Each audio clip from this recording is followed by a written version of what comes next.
Stagger trying to overcome that name in third, tracking from 4 behind. Then we come to Expound. Behind that one is the favorite, Out of the Dark, who's got 7 to make up. The others are far, far behind. And Erica Murray and Momo Town turn them to the top of the Canterbury stretch. But here's I Wish I Could, and Lindy Wade, the hot jock looking for 3 wins on the card, goes right on by. I Wish I Could, indeed can. I Wish I Could, a good-looking debut. The favorite charging from nowhere to get second, but I Wish I Could, way too good tonight.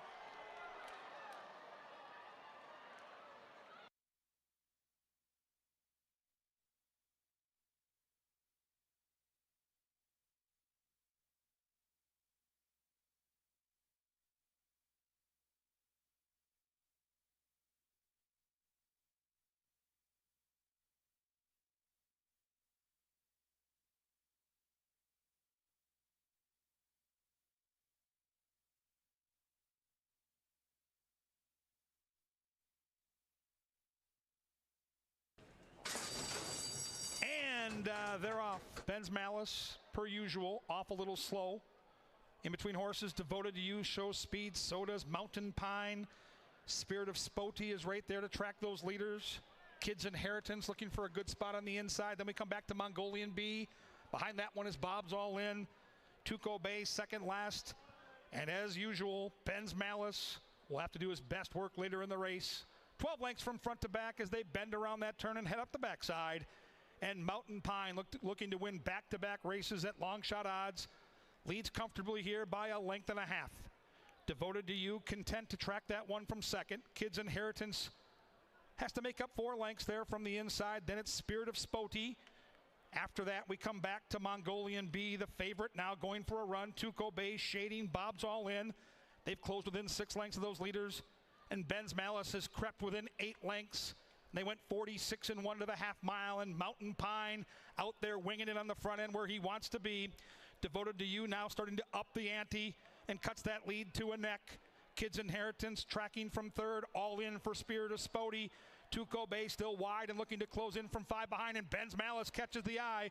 Ben's Malice is starting to unwind. Top of the stretch, and Mountain Pine is still there. Mountain Pine from Kids Inheritance in between Devoted to You.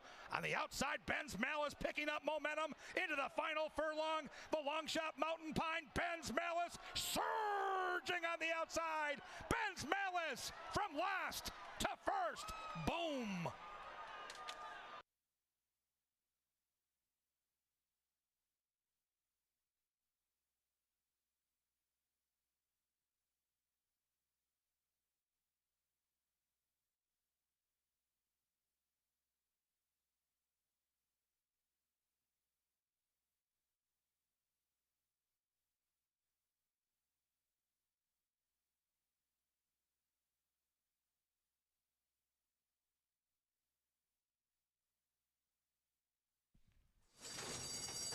And they're off. A stumble for Storm in Hong Kong. On the outside, Astronaut Oscar took a flyer and jumps the field, goes right to the lead. Sea to Success will follow that one. Rocking the Dad Bod comes up the inside. Now Casey's Law rotates off the rail for Roman. Then it's a couple lengths back to Warrior Boss. And after that stumble, Storm in Hong Kong has already got 10 lengths to make up. And Astronaut Oscar trying to take them all the way on the front end, leads it by a half length. Sea to Success being urged to keep up with that one. Then we come to Rockin' the Dad Bod on the inside. Casey's Law poised to pounce at a big price. And right behind those horses is Warrior Boss, and a big gap of 12 back to Storm in Hong Kong. Astronaut Oscar still there, leading it still by a half a length. Sea to Success now trying to sense the warning call and put some pressure on him. Rocking the Dad Bod looms a menacing presence and rotates off the rail as they charge down that Canterbury stretch. And Astronaut Oscar leads them and leads them by 2. Sea to Success took that run but couldn't keep up with him. Astronaut Oscar got the lead early and ran them right off their feet. Astronaut Oscar all the way. Tight photo for second, third, and fourth.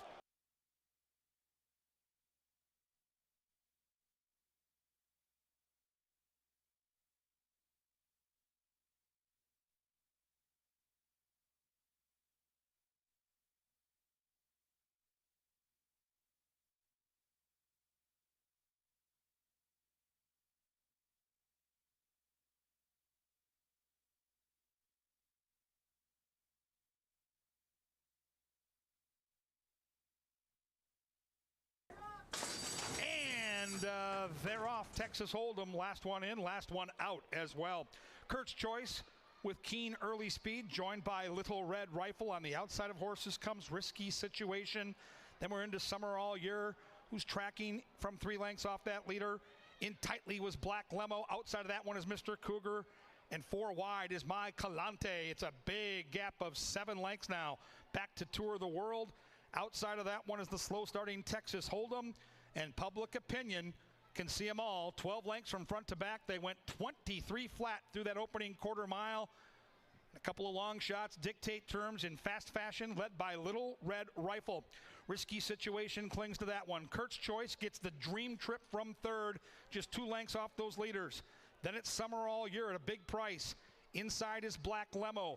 From in between, Mr. Cougar's got some horse. Looking for a way through is Mr. Cougar. He looks like he's loaded up. Then we come back to My Calante, Texas Hold'em. Inside comes Tour of the World, and still nothing yet from Public Opinion. 46-3, and Little Red Rifle has the lead, but here comes Mr. Cougar, who continues to make steady progress. Mr. Cougar in the yellow hat. Inside comes Black Lemo. Black Lemo looking for some room as well. Little Red Rifle trying to gun them down as they head to the top of the Canterbury stretch, but Mr. Cougar is breathing down his neck. So is Black Lemo, and looking for a way through is Kurt's Choice as they stampede into that final furlong. Inside Black Lemo, outside Mr. Cougar. Black Lemo, Mr. Cougar. Black Lemo gets it done, and gets it done at a price.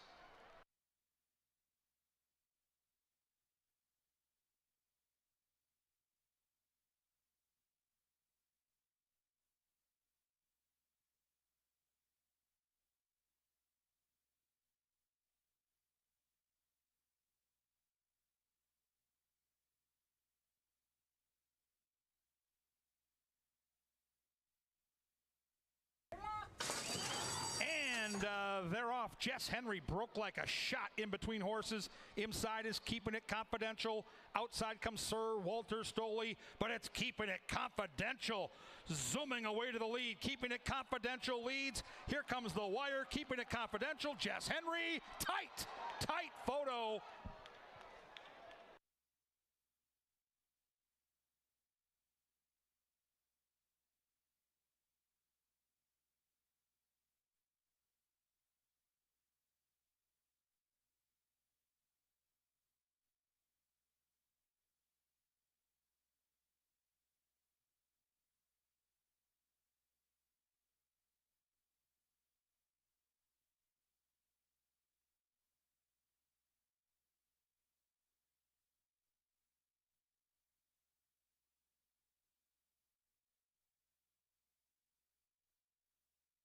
Comes Her Featured Candy. Her Featured Candy to the outside.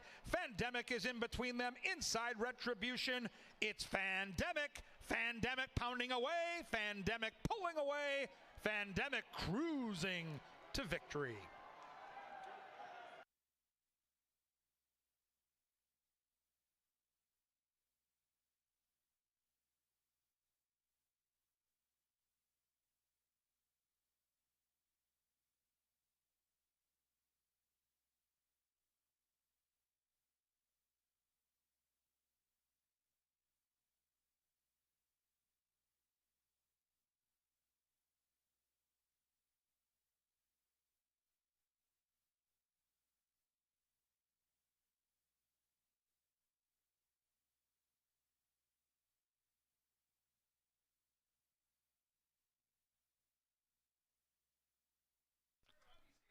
Ladies and gentlemen, please rise as the lovely Jessica Hansen leads us in the national anthem.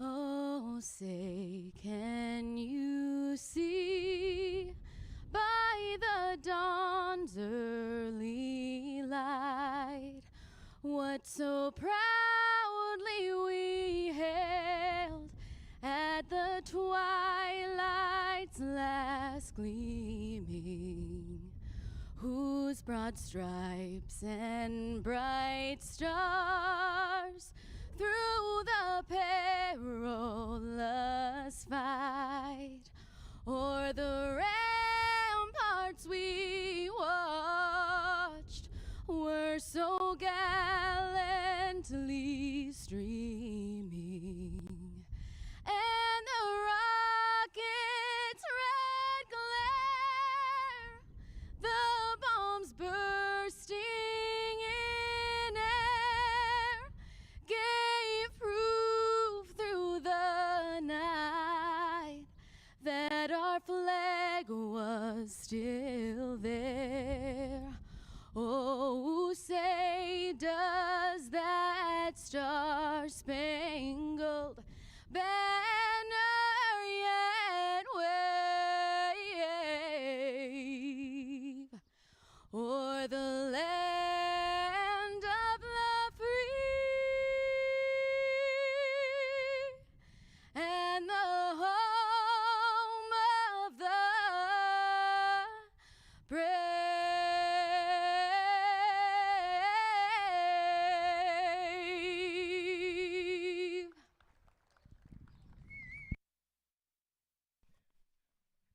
Well done indeed. Welcome to racing from beautiful Canterbury Park here in Shakopee, Minnesota, where the main track is fast and the turf. If you open up your programs, we'll go over the changes on tonight's 8-race program.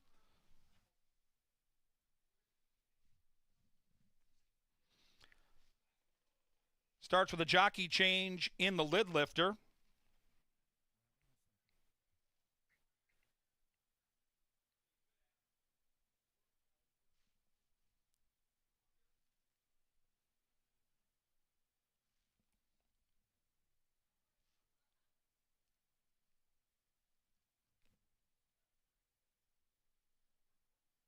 In race 1, number 4 will now be ridden by Sophia Barandella. Number 4, Northern Cocktail, ridden by Sophia Barandella.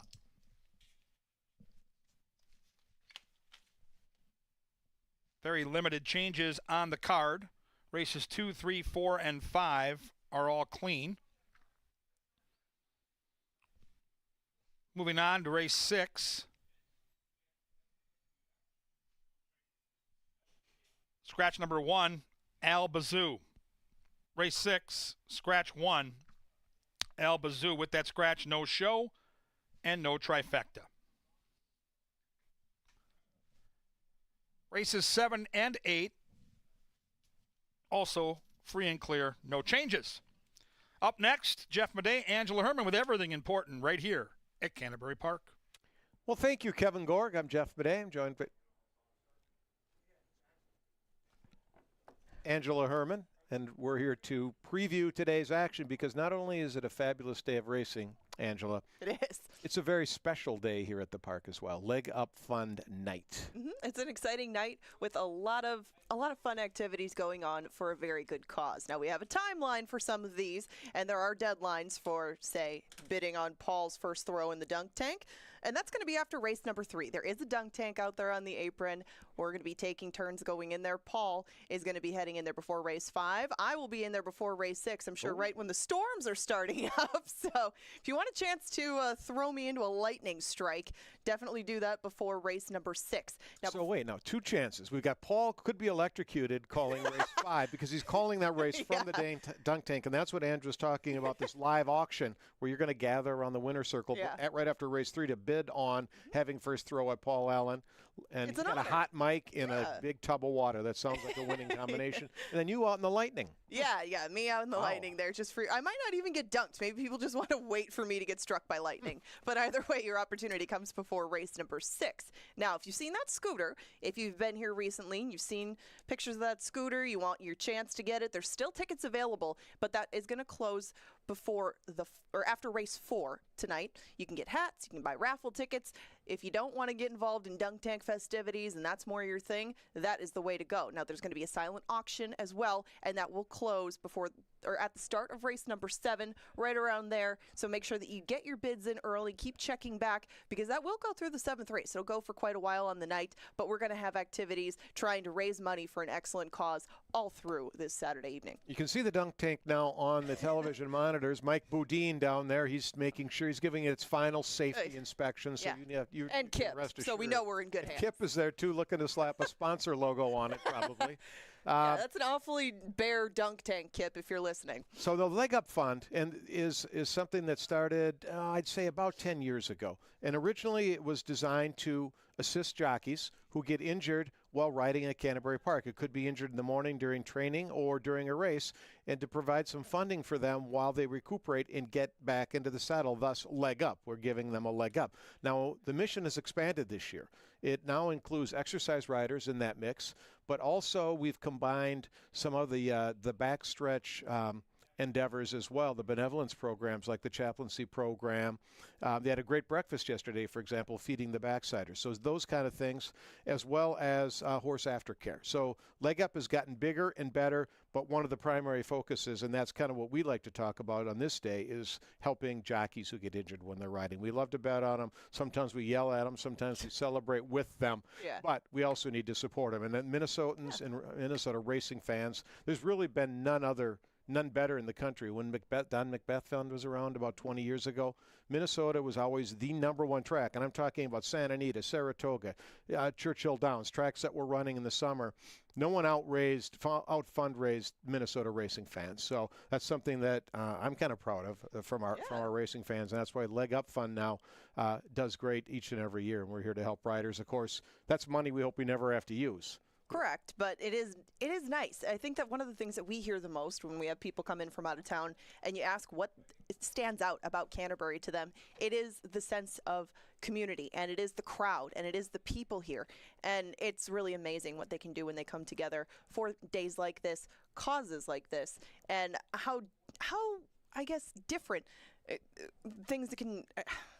how many different ways people can get involved and how many different ways people do get involved. They don't just do one thing. Don't just get an autograph. Don't just do the dunk tank. People get involved in a lot of it. It's so fun, and it really does give you a sense of pride in what could be a somber matter, but really turns out to be a positive experience for a lot of people. Absolutely. So what we'll try to do is keep you abreast of the jockeys who are at the autograph table when they are, and those that are in the dunk tank or whoever it might be in the dunk tank. Paul will announce that, or Andrew, Kevin will along the way. When the jockeys come up, we'll try to let you know about that. So kind of the hub, the hub of activity is right on track level, right next to Superstats Dave's Faves tip sheet stand. Right down Main Street. Raffle tickets. Buy some raffle tickets, win a scooter.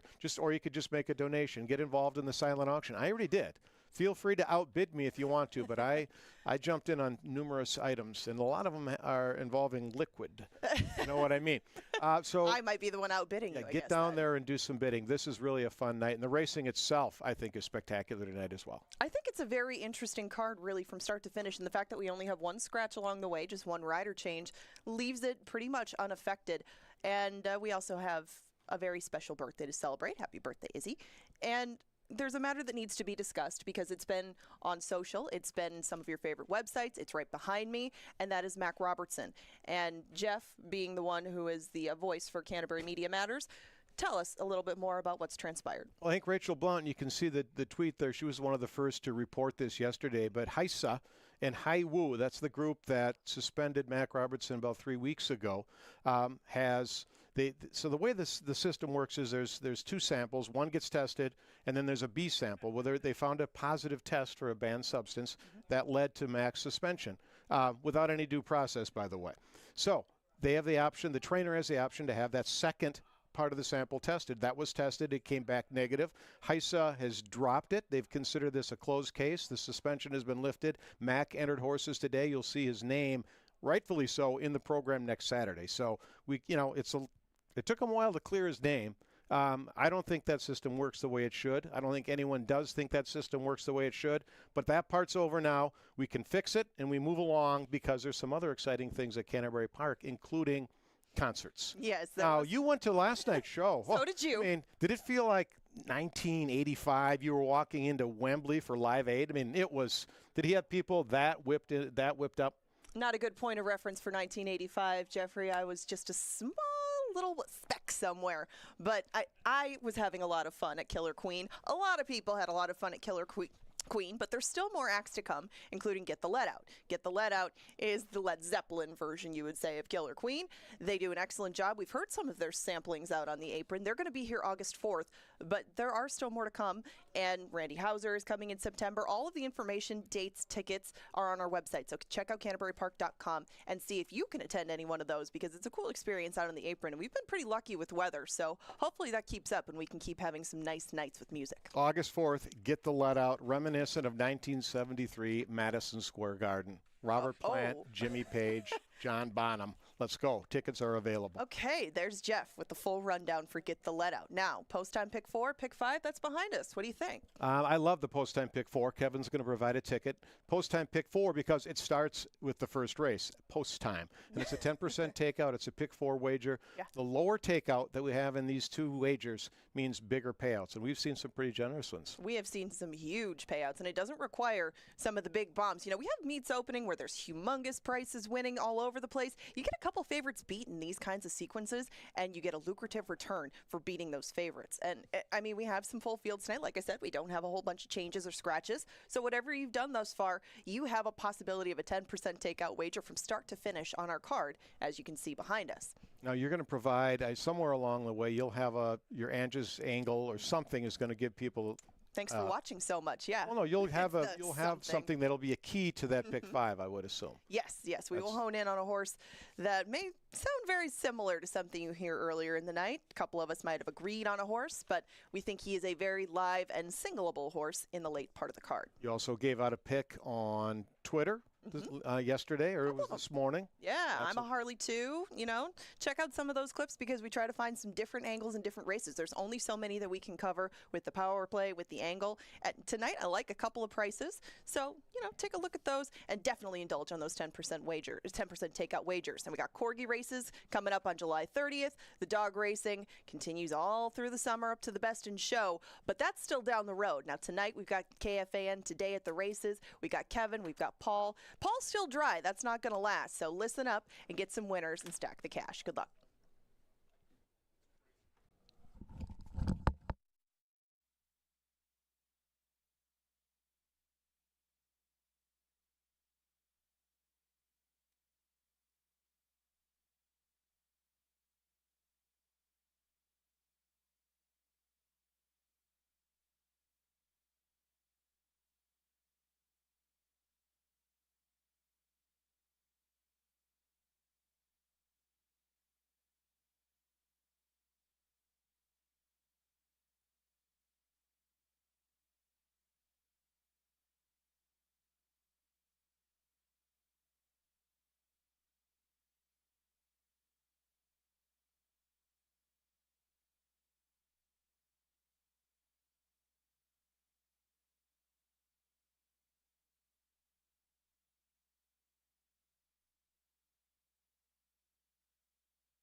Yo, what's going on? Welcome to Shakopee and welcome to Canterbury Park. Kevin Gorg, Paul Allen on Leg Up Fun Night. The silent auction table adjacent to Dave's Faves in the gift shop. Wonderful, wonderful things to peruse if you haven't. And like Angela and Jeff shared, and many of you probably know, we are raising money tonight for Canterbury Park injured and or disabled riders. It's a wonderful, wonderful endeavor. And good afternoon. Good afternoon. Yeah, this is a special date on the calendar every year, and yeah, I'm fascinated by the riders. I always have been since I was drawn to this game back in the mid '80s. And bottom line is, they're out there on a horse going 35 to 40 miles an hour. They're incredible athletes, but they're risking their lives. And when they get banged up and they can't ride, they don't make any money. And so we're here to help them. Our fan base is incredible. They always come and really support this awesome cause. Tonight's that night.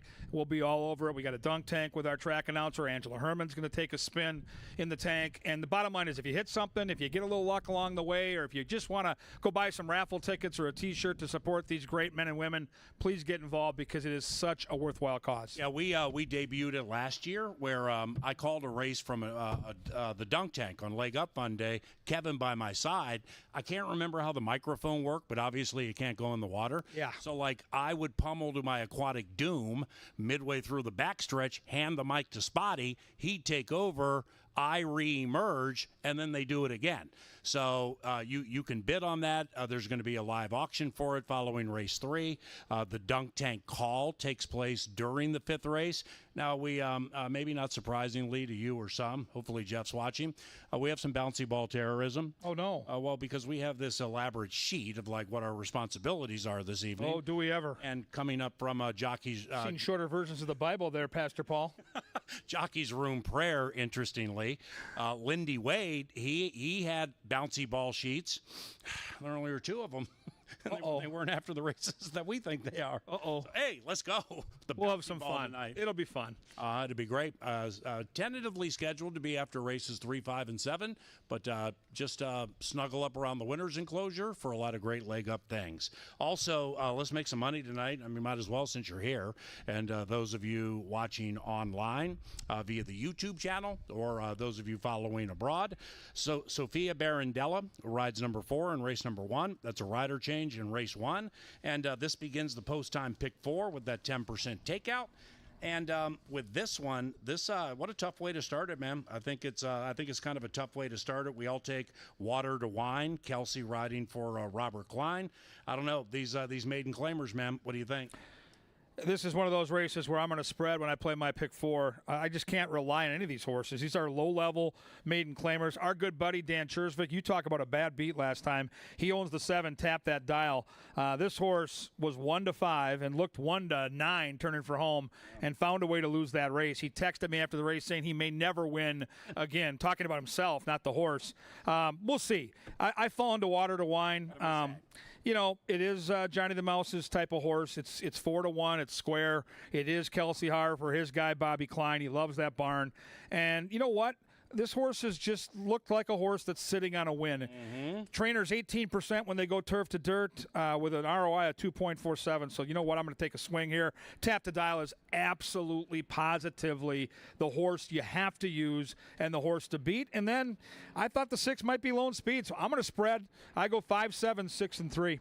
Yeah, the for me, that effort by the 7 duly noted. The horse is 0 for 10. Did find a way to lose at 1-5. The extra, cutting back a half furlong, I think will help. But that was against $5,000 maiden claimers, and yes, there is a difference between 5s and 10s. It may not be that much, but I think one of them's going to jump up. Like, what do you think of number 2, Cowboy Jack? I mean, this horse ran on the turf at Canterbury, didn't get any wagering support, didn't run well at all, goes right down to the 10 spot. I mean, like a horse like this winning is not going to completely blow me away. It won't shock me, but there's just no form to go on. We got beat by 30 plus. Yeah, it is one of those races where someone's just going to fall into a win. Yep. That's why I'm spreading. I kind of feel like there could be a price here. Just I don't think you can rely on anybody. And to be honest, the horse that on the outside that's going to be favored faced a much softer bunch last time and got beat. So anything can happen in the first. I'm going to tread lightly, spread on my ticket, and hope for a price. And race number 2 brings up the Baby Girls. I go 3-5-1 in race 1, by the way, 3-5-1. Baby Girls in race number 2. And we have a fair amount of first-time starters in this race, which makes it very intriguing. Even though we don't have a ton of money bet early in our pools at Canterbury. Comes in. Yeah, right. Occasionally you'll see a horse 2-5 first click and like $1,300 in the win pool, which would indicate to Kevin and I that's either a $500, $750, or like $900 win bet, and they want to do it early. So specifically with the first timers, keep your eyes on that. Now, with these Baby Girls, number 5, Crescent's Little Charm, puts the blinkers on. That one has speed. Esteban Martinez on the outside has done some good things. My point here is I'm 3-6-2. Beeler, the Beeler barn is hot. It's a cyclical game. Lindy won 3 the other night with Kevin on the mic. And now Miss Silver, as I said with Esteban Martinez, look at that. Look at the 2-year-old number. Now, granted, it's only 3, but he's won 2 of them. So small sample size, but nothing he can do about that except win. So that one's intriguing to me, man. I don't know, 3-6-2. I think it's wide open. It is. I think the safe place probably the 1. If you're going to build exactas or trifectas, I think the 1 is absolutely going to be a part of this. She's faced decent fields down Texas way at Lone Star, and most of this field has never done this. Even the top contenders we're talking about, it's their race debut. So the 1 is the safe play that you have to use. I'm going to take a swing with the 2, who I don't know if this horse will be favored. The morning line guy thinks she will be. Workouts are decent. I like Cody Rosine. They purchased her for $40,000. That's a pretty nice tag. I'll try Luis Valenzuela. I go 2-1-3, but it's a fun little race because it's the babies and you got to watch the tote. And the third leg of that post-time pick 4, race number 3. What a tough race this is, at least in my opinion. 2/3 of the Steam team, Angela and Kevin, are on number 5, Protonic and Jen. Absolutely. I need to use several in here. But there's one where I'm going to make a win bet. I may make 2 win bets tonight. But the first one's going to be on number 4, Smart Oxy. And I'll tell you why momentarily. Why do you like the 5? I see a lot of speed, right? I mean, 7's going to go. The 2 is absolutely going to go. And I think they're going to keep it honest. And if they keep it honest, I really think that horses that can sit off the pace are going to have advantage. Now, your horse, the 4, I looked at for a very, very long time. That horse is going to be up near the pace. If he can sit off the pace, I think he can get it done. I think Protonic and Gin gets the last call, which means he sits off and pounces. Yeah. But again, I don't think this horse is a complete standout. If he's less than 2-1, I'll give your 4 a long look. I go 5, 2, and 6, but the 4 and the 1 are both going to be on my tickets. Yep, 4, 6, 1 for me. Bridgie on the turf riding on North Arm Bay. The turf numbers for Jermaine are terrific this year for me. With Smart Oxy, there are 2 things here. One, he got a race versus winners, which I think is going to help. He also has a turf win, but it's off that speed angle. I'm just envisioning an awesome trip by Smart Oxy. I think he's better than people are going to believe off the 5th place finish last start. I think I'm going to get some decent odds. I got Q, and Smart Oxy's going to sit 2-3 lengths off of it, and I think he's going to get a wonderful trip. He's going to have to outsprint Mystifier and outsprint Protonic and Gin down to the wire, along with North Arm Bay. But I'll go 4, 6, 1, and I'm betting number 4, Smart Oxy, to win. Closing out the post-time pick 4 with race number 4 on the fast main track. This also begins the 50-cent pick 5. No scratches, no rider changes. Who do you like? Interesting race, right? Race 4, it's a key race. It's the start of the pick 5. It closes out the pick 4. It's kind of one of those swing races. And what do you do with Go Yoshka? I mean, this horse has raced at Keeneland, Oaklawn, faced much better competition. But I found it suspicious that they're all of a sudden going to come back after racing once this spring, and we're going to pop in for a $10,000 claimer. This isn't Del Mar or Saratoga where you can run in a $10,000 claimer and get your money back. So listen, the 1 can win by half the stretch, and I wouldn't be surprised. But as far as wagering goes, I have to take a stand here. And so I'm going to try to beat this horse with both the 2 and the 7. I think Bugler kind of blew a perfect trip last time, but I think he gets a similar trip and can make amends. And the price horse I like is the 2 PA. I think the 2 is super live. Turf to dirt, has natural speed. So I go 7-2-1. I won't be surprised if the 1 wins, but I'm going to try to beat him. Yeah, I mean, with Go Yoshka, 9 starts and $50,000 in earnings, that's not bad. I'm with Kevin on the red flag drop there. I took the horse third, plus we're coming off a layoff. Number 7, Bugler, might be my second win bet if I can get 5-2 or higher. With Bugler, he's a $10,000 claimer. These are his friends, and he wins occasionally. He's generally competitive. I like that outside post a lot in a race like this. New Dice tries to win 2 in a row. I think he'll be kind of tough. Hightail Cowboy is going to hightail it out of the gate, no doubt. Very, very fast, but I just envision Bugler sitting to the outside, getting first run, then dealing with Go Yoshka late, 7-5-1. Race number 5, Firm Turf Course, begins the second and final pick 4, leg up fun day at Canterbury. This is the one Kevin and I will call down by the winner's circle. I'll be in the dunk tank, and you can bid to dunk me during the race call. So check the silent auction table. Also, after race 3, we're going to have a live auction there, and have at it. It'll be a lot of fun. Kevin right behind me. Who do you like? Yeah, I like the 6. I like Strawbella. I think it's now or never time. I wrote that down a couple nights ago. She's burned some money. She's not the kind of horse I would unload on, but I think she's the kind of horse you can anchor in some of your wagers and use her accordingly, like in the pick 5, or if you want to key her on the top end of a trifecta or super here. The wild card for me is the 2, Grace Alace. I think this horse is loose, and anytime you're loose with Lindy Wade, I'm going to pay attention. So I go 6-2-4-5, and like I said, I think it's now or never time for Strawbella. Yep, 6-2-1 for me. Not really much to add there.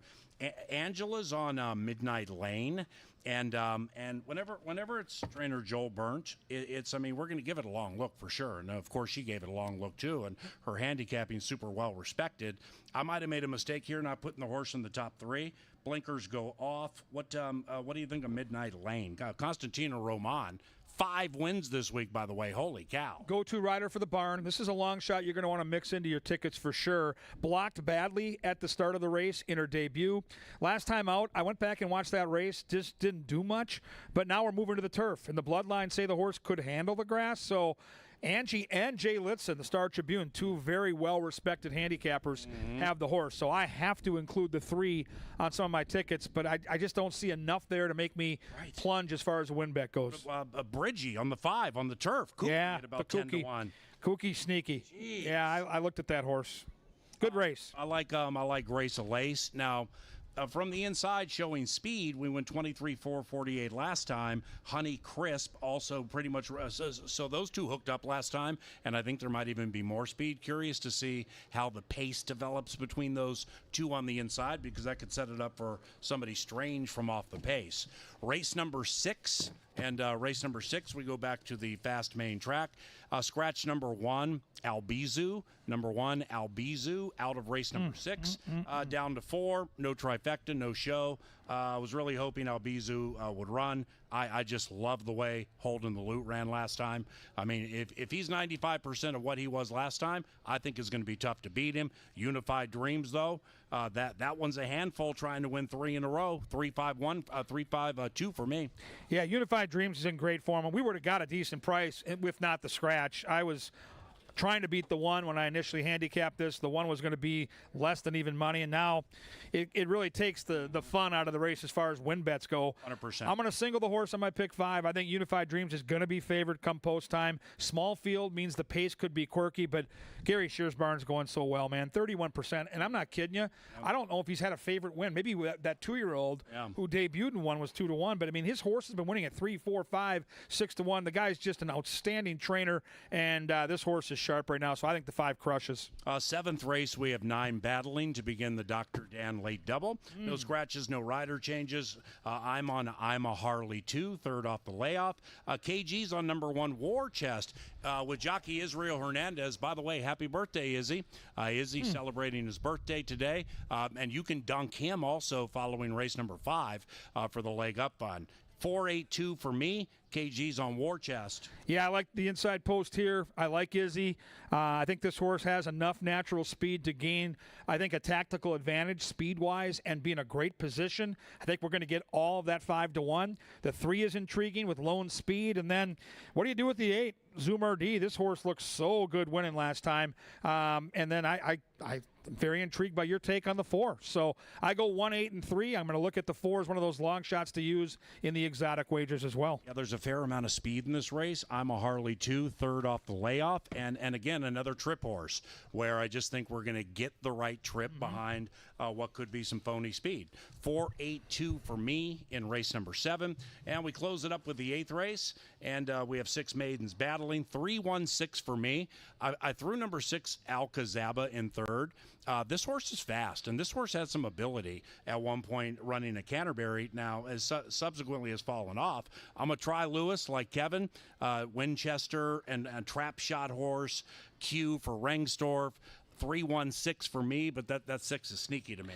Yeah, 6 is super, super sneaky. As I looked at the race, I thought the 3 might have some speed looking at the workouts. This horse has been razor sharp. The bullets are there. The barn is going well. We just hit the Haskell at 12-1. That's good fun. We hit it? We hit it, baby. That's the one? We're back. We're back. Hey, we're back. Yes. All right. That was fun. Multitasking.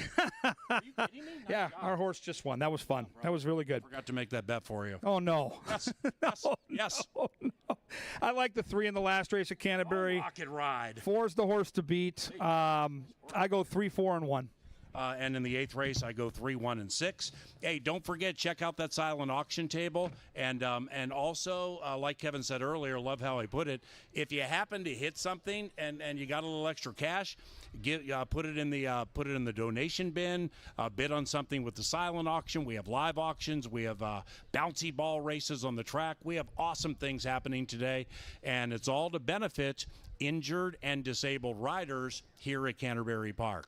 So if you have it in you, give a little bit. Ask questions with the information booth if you have any. For Kevin Gore, television, our official staff, the leaders here at Canterbury, and those of us up here in the Dark Star press box, I'm Paul Allen. Best of luck, and have a good time.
We're 13 minutes away from the first, Canterbury fans, and if you want to get a jockey autograph, the first round of riders are now up on track level. We currently have Constantino Roman, Laureano Sosa, and Harry Hernandez signing autographs. Again, that is on track level. Just head inside the doors and get your autographs right now before the first.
Sir Leonard Dykert, and the call to the post brings the runners onto the track for the first. And the post time, pick 4. We have a fast main track. Number 4, Northern Cocktail, is picked up by Sophia Barandella. First race, 5 minutes from now.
Okay, race fans, it's time for the post-time pick 4. A couple nights ago, we saw this pick 4 pay nearly $2,000. It pays to play a pick 5 or a pick 4 with the industry low 10% takeout that we have here at Canterbury.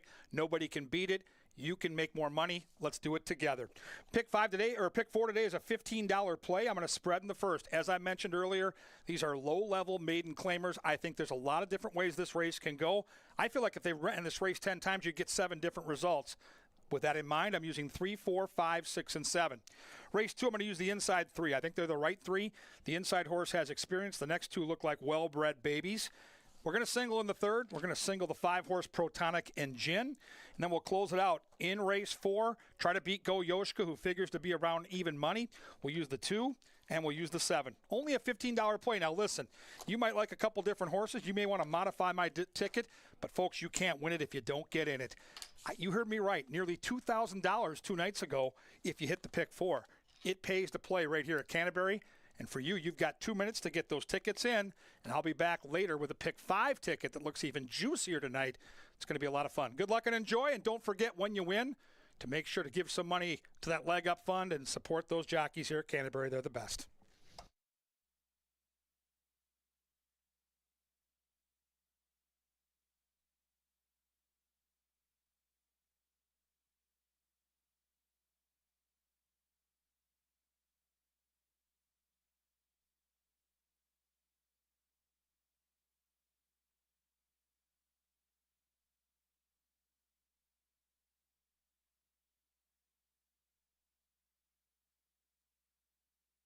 Ladies and gentlemen, a late scratch here in the first race being announced for the first time. Scratch number 2, Cowboy Jack. Number 2, Cowboy Jack is a late scratch, meaning refunds on win, play, show, exacta, trifecta, superfecta, and double wagers involving number 2. If you have Cowboy Jack in the post-time pick 4 and do not alter your wager, you will receive the starting favorite here in race 1. Number 2, Cowboy Jack, a late scratch.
Slight delay with race number 1 as we get the ambulance squared away atop the 6.5 chute. Slight delay. Thank you.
Alrighty, the riders of the remainder of the horses here in race 1, they'll be heading to their respective mounts momentarily.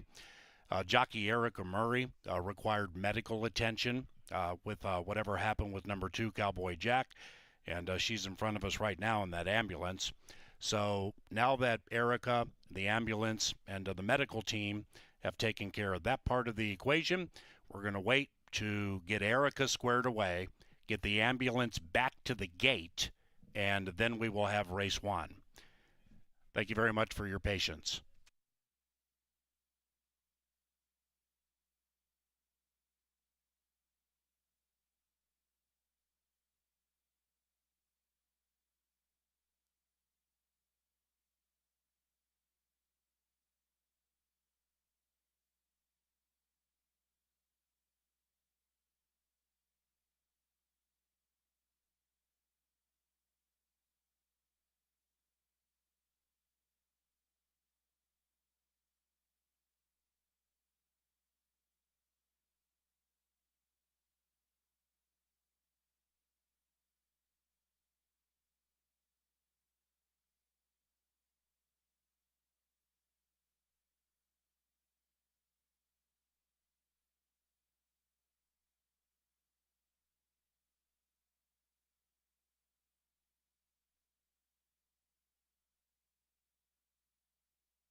Racing at Canterbury is provided in part by Apple Autos, Ashley Home Store, Continental Diamond, and Jim Beam.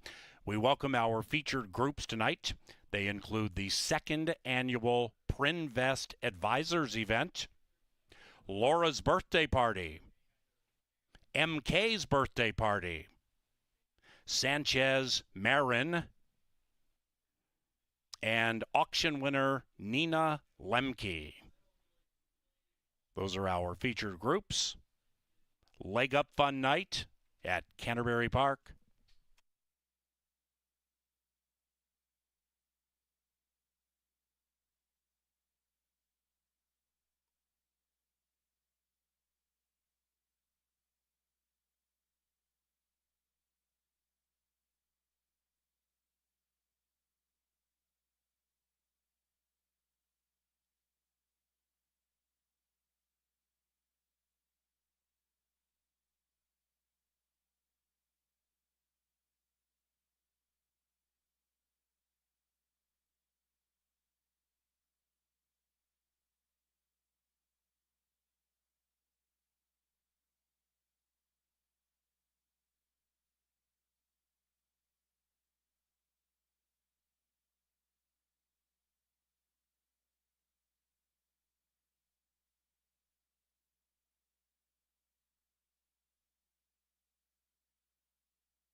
Jockeys remounting.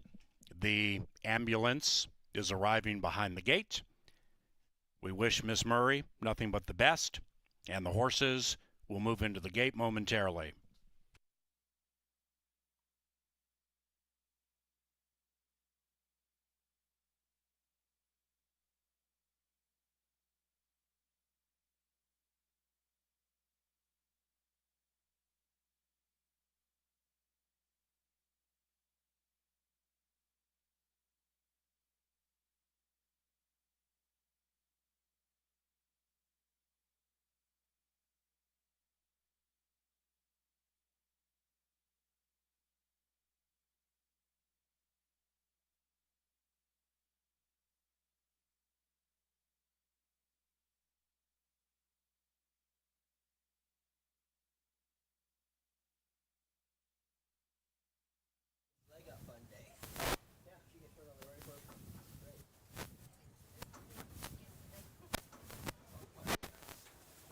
Into the gate they go, and it is post time for the first. Provided by Loeffler, the Upper Midwest's largest privately owned business, technology, and service provider. Tap that dial. Our first favorite, 8-5. Blue Paradise, 2-1. Water to Wine, 3.5-1.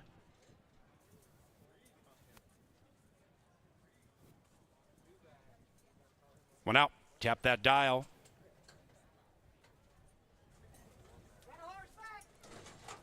Race number 1, Saturday, CBY.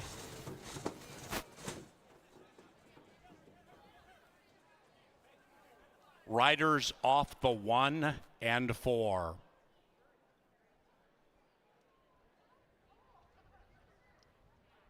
Now rider off the 3. They're backing Water to Wine out.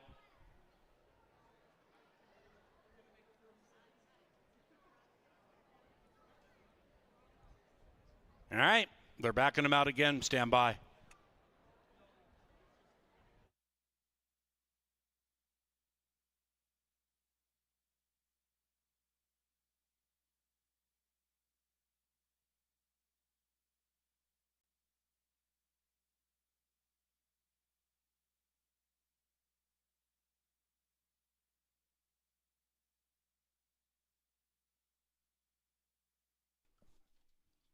Ladies and gentlemen, scratch number 4, Northern Cocktail.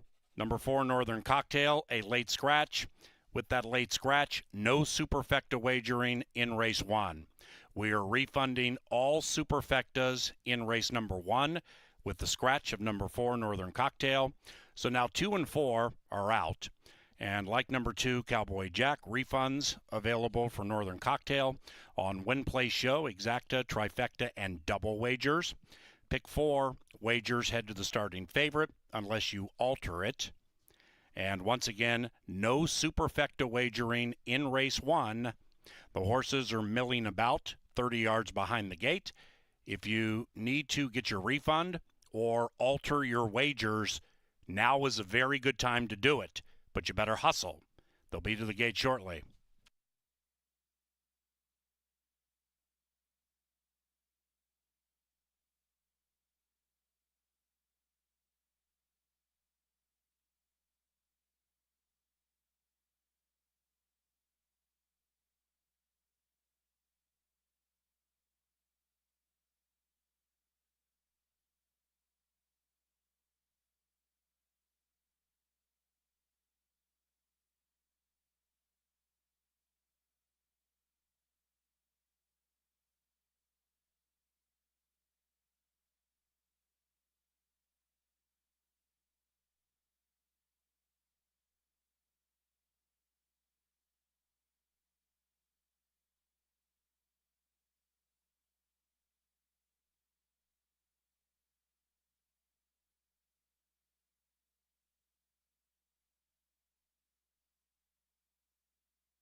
Riders back on. Race 1, take 3 shortly.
Here is Western Charm for a second time. Tap that dial, now 4 to 5.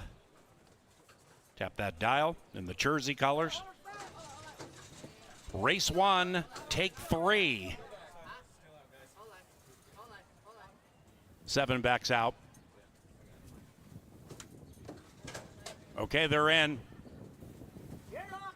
Yes, and they're racing. Slow beginning for Just Because. The speedy Tap That Dial taps on the speed to the outside, but is not as fast as Blue Paradise and Water to Wine. And now the gray Tap That Dial tries to make it a line of 3 with a half mile to go. Western Charm is heading north and tracking them nicely, about 3 out of it, far clear from Just Because. Into the far turn they go, and Blue Paradise and Lopez lead it by a neck. Outside of that, Tap That Dial, Water to Wine Wine between them, right in the thick of it. Western Charm and Bridge Mahan getting an awesome trip if good enough. Just Because is running on from 9 lengths out of it, and they have a quarter of a mile to go in the first Saturday at Canterbury Park, and here they come. Water to Wine, Tap That Dial's the gray inside Blue Paradise. Behind them, Western Charm, Just Because, now 6 lengths out of it, but still charging from last. Water to Wine, Tap That Dial, that's it for Blue Paradise. Then it's Just Because, Water to Wine, Tap That Dial, Blue Paradise, Water to Wine. It's not exactly a miracle, but it'll do.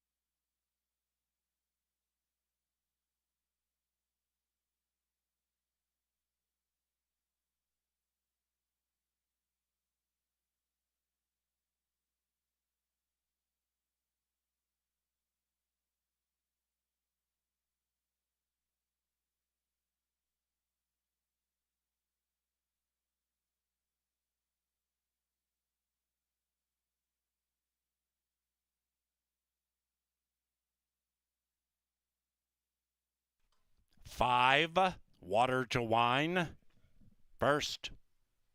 5, 7, 3, 1.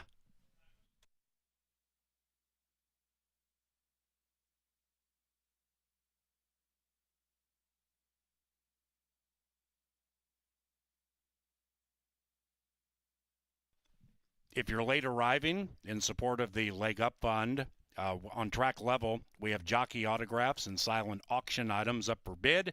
The Leg Up Fund raises money for Canterbury Park injured and or disabled riders. And we already had somebody go down in race number 1. So we wish Erica Murray well. And the Leg Up Fund and days like this are designed to aid our injured and or disabled riders, where insurance and the prices are exorbitant and it's tough to find in the first place. So if you have it in you, give a little cash tonight or bid on something with the silent auction. And the jockey autographs take place until 7 o'clock, provided by Think Minnesota Realty and Cody Classic, Cody Photography.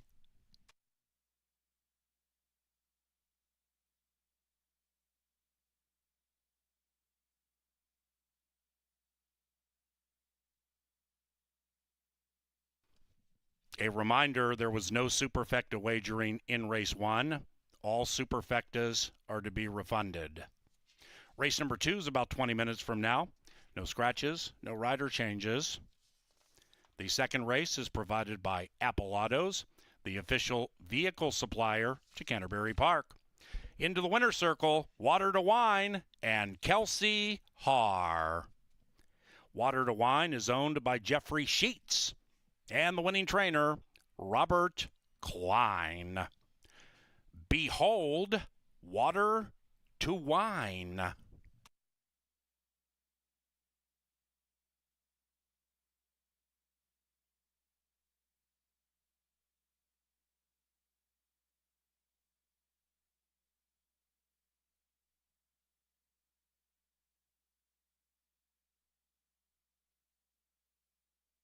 Pat Fryermuth to the dunk tank.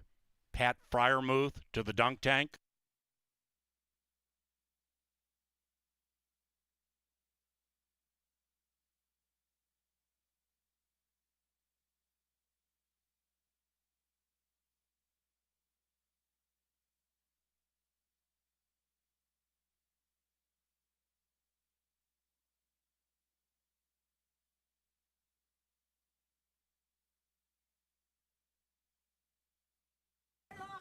Yes, and they're racing. Slow beginning for Just Because. The speedy Tap That Dial taps on the speed to the outside, but is not as fast as Blue Paradise and Water to Wine. And now the gray Tap That Dial tries to make it a line of 3 with a half mile to go. Western Charm is heading north and tracking them nicely, about 3 out of it, far clear from Just Because. Into the far turn they go, and Blue Paradise and Lopez lead it by a neck. Outside of that, Tap That Dial, Water to Wine between them, right in the thick of it.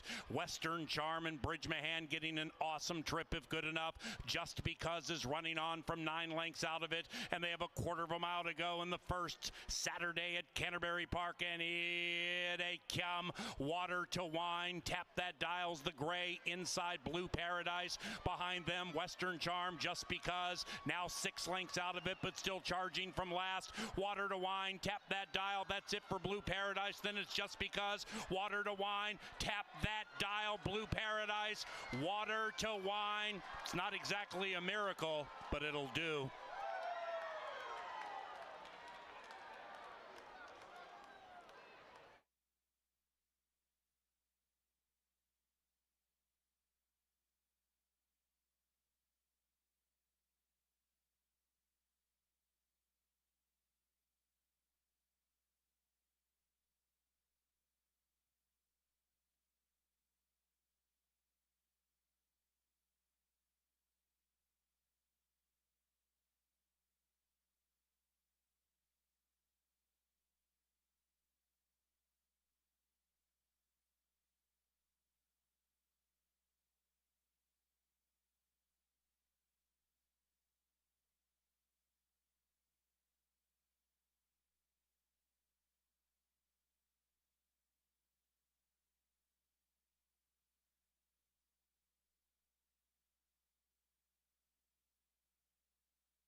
Hey, our leading rider, Harry Hernandez, in the dunk tank right now. We're raising money for the Leg Up Fund. Go down and say hello to Harry and dunk him with your best fastball.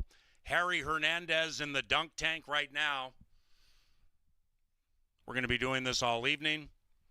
Yours truly will be calling race 5 from that dunk tank. My man down there missed by just a couple of inches as Harry gets himself reset. Another crack to dunk the leading jockey. Come on, buddy. Boom!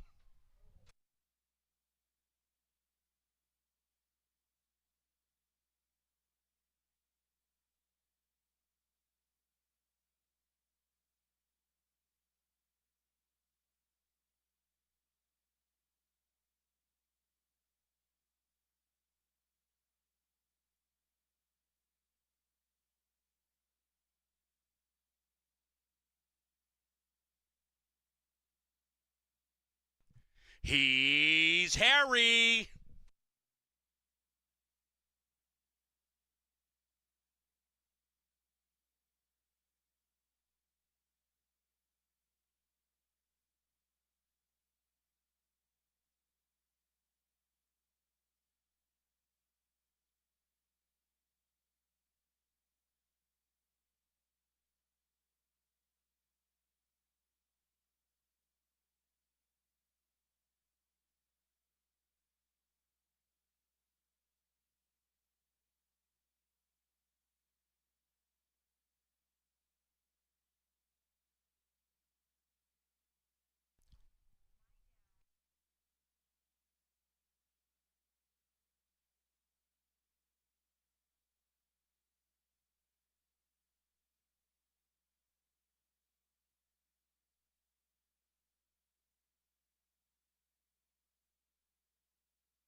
Steam team, everybody else. Race 5, a jockey change being announced for the first time. Race number 5, number 4, Diggs 1, now ridden by Luis Valenzuela. Race 5, number 4, now ridden by L.A.V.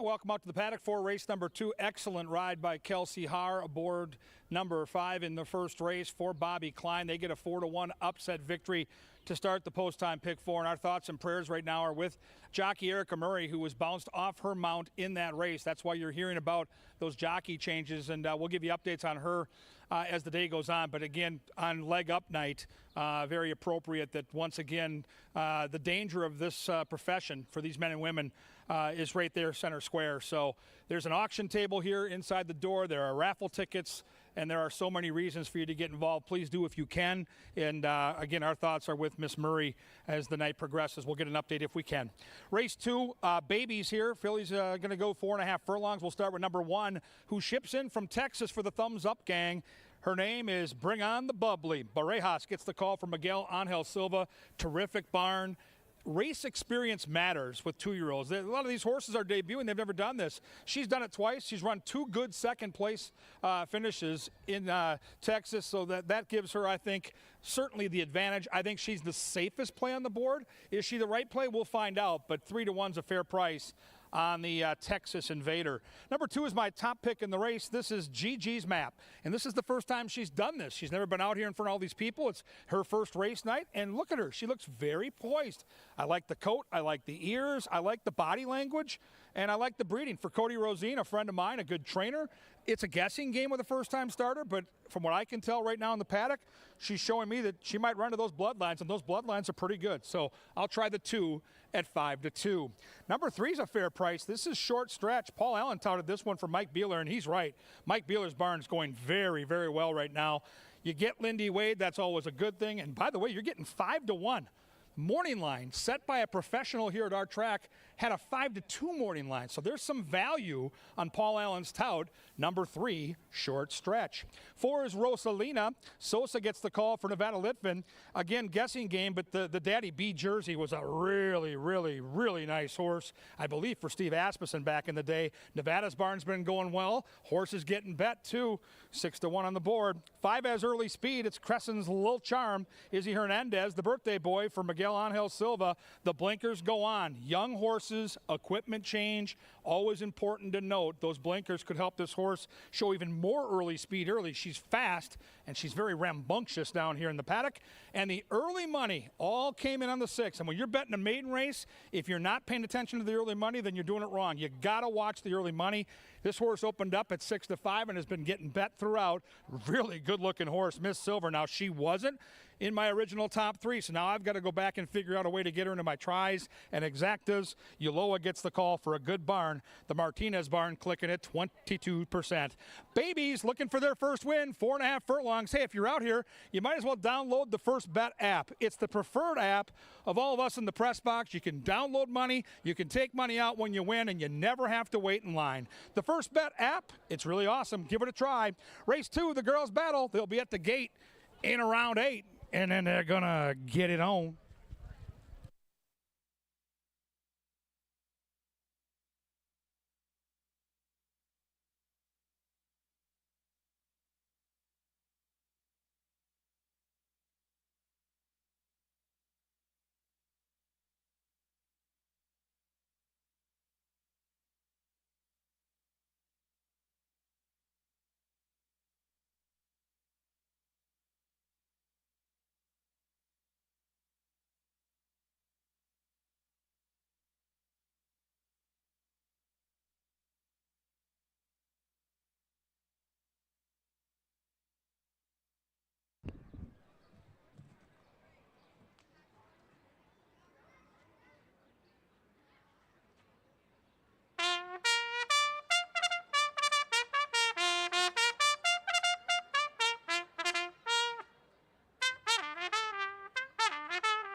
The second race just 7 minutes from now. No scratches.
Ladies and gentlemen, a jockey change in the 7th race being announced for the first time. In the 7th race, number 7, Just Blaze, picked up by Lindy Wade. Wade picks up number 7 in race 7.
The 2-year-olds have reached the gate. It's post time.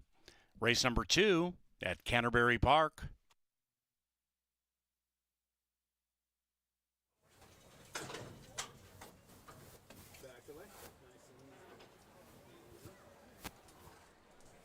Two-thirds of the field, debutantes, including Gigi's Map.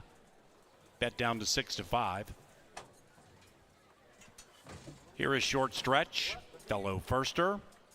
Likewise for Miss Silver, 3.5 to 1.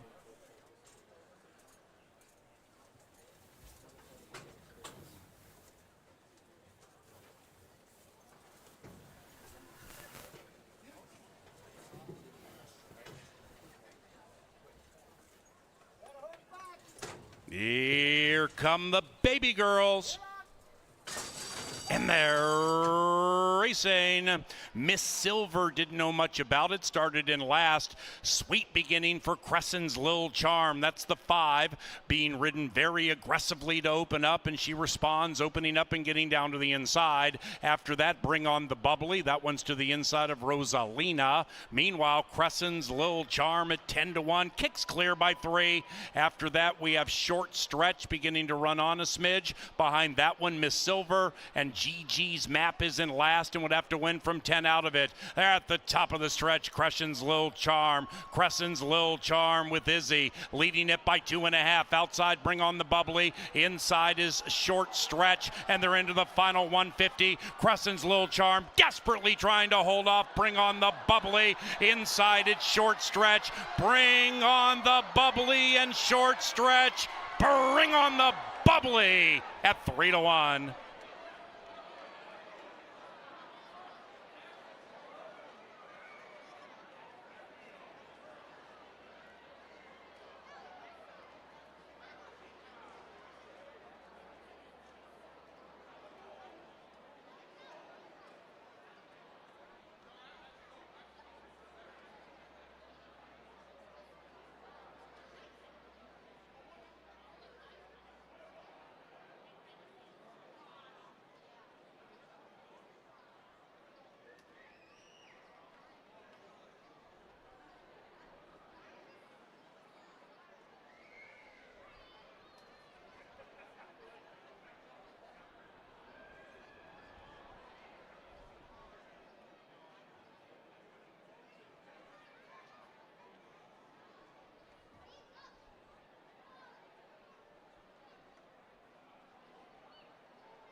Result of the photo shows the winner is number 1. Bring on the bubbly. 1352.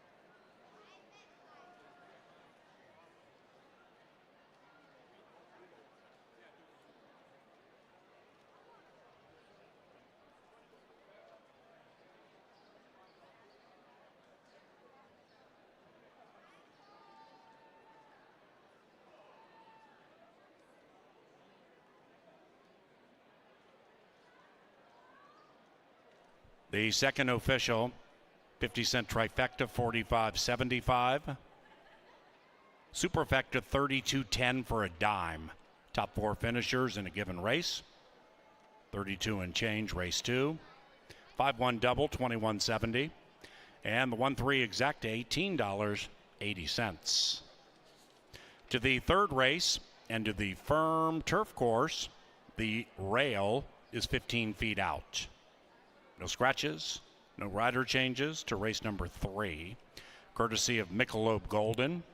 By the way, in the third race, if number 3, Gabriel's Legend, wins, $3 off Cutwater cocktails from the Cutwater Club, level 1, across from Bo Diddley's.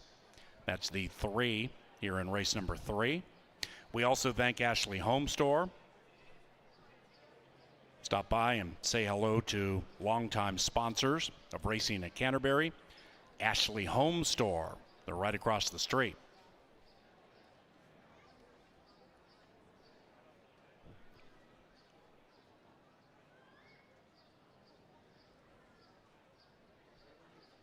Entering the winner's enclosure after taking down the Them Bones purse, it is Bring On the Bubbly and Alfredo Barajas. The winning owners, Thumbs Up Racing, and the winning trainer and leader of the Thumbs Up gang, he is Miguel Angel Silva.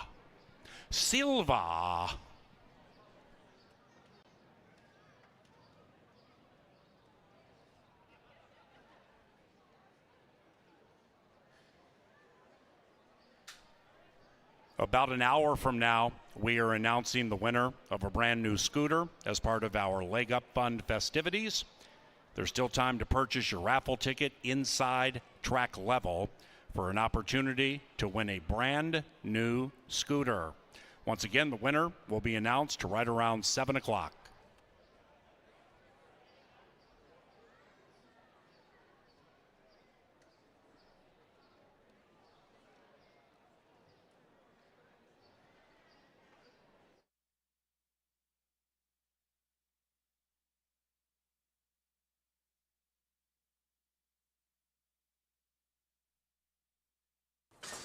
And they're racing. Miss Silver didn't know much about it. Started in last. Sweet beginning for Crescent's Lil Charm. That's the 5 being ridden very aggressively to open up, and she responds, opening up and getting down to the inside. After that, Bring On the Bubbly. That one's to the inside of Rosalina. Meanwhile, Crescent's Lil Charm at 10-1. Kicks clear by 3. After that, we have Short Stretch beginning to run on a smidge. Behind that one, Miss Silver, and GG's Map is in last and would have to win from 10 out of it. They're at the top of the stretch, Crescent's Lil Charm. Crescent's Lil Charm with Izzy leading it by 2.5. Outside, Bring On the Bubbly. Inside is Short Stretch, and they're into the final 150. Crescent's Lil Charm desperately trying to hold off Bring On the Bubbly.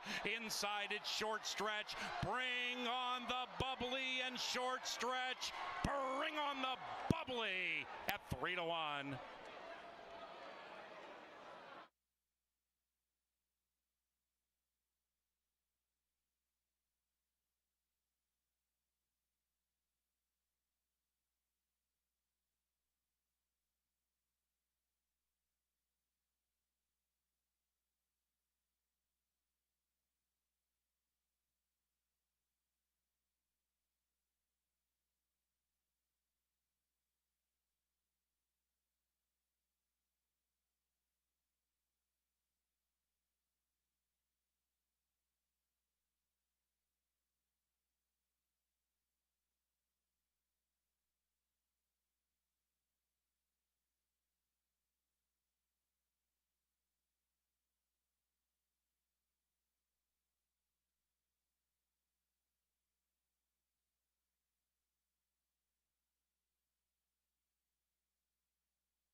Bring on the bubbly gets her maiden in her third start. Congratulations to the Thumbs Up Gang as they come home the winners of race number 2. Now we're on to the third. 7.5 furlongs is the distance on the turf. And remember, if you haven't got one of those raffle tickets, you're going to want to get one before they sell out. You can get your chance at the scooter, but your opportunity is running out. Check that out on track level. Now back to the third. We start with North Arm Bay on the inside. North Arm Bay is a closing son of Overanalyze, and the turf has not been his friend thus far. He has run well over it, just 0 for 4 at this juncture. Not a whole bunch of experience, but North Arm Bay tends to find some traffic trouble sometime with his running style as he comes from way off the pace. North Arm Bay should be able to save some ground on the inside with that post, and Jermaine Bridgman will take over the riding duties as Lindy Wade had been the normal pilot for North Arm Bay. But North Arm Bay is 11-1 right now. He shouldn't be 11-1 as this horse usually gets in the picture, usually will get a piece. Definitely use him in your verticals if you don't play him on top, but North Arm Bay with consistent enough form to not be that price. Jose Patio is going to get to the turf for the first time. He's going to go 2 turns for the first time. This is kind of what I was looking for this horse for a long time, as he does have a good pedigree, at least on the bottom, to be a very good turf horse, and being on the front end never hurts on our course. Jose Patio comes off his maiden win against State Breds, and that was going 1 turn on the dirt. Total Surprises run second and third to a lot of horses, so Jose Patio is going to have to prove that he can take this against winners, but I think the race that he ran that day and the speed that he's shown this year put him in a very good position, and I thought would be a square number, but right now it's 3-1. Gabriel's Legend to his outside has very little speed to speak of. This horse has stayed close in the past, but it's a very rare occasion. It's more of the exception rather than the rule, and Zeke Lara is going to ride him again. They teamed up 2 back on the turf in June.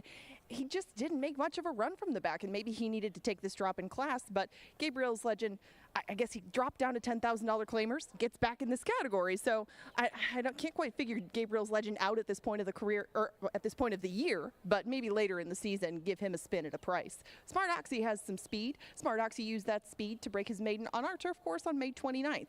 Now, he did that by a couple of lengths. Last time ran a very even sort of race, but he was chasing a pretty hot pace and ended up 4 lengths in arrears of Bubba Bob. But the problem is that Protonic and Gin and Mystifier were also in that field, has the tables to turn on them. Not sure it's going to be quite as cozy a pace scenario as the day that he did win, but Smart Oxy still does bring some pace to the table.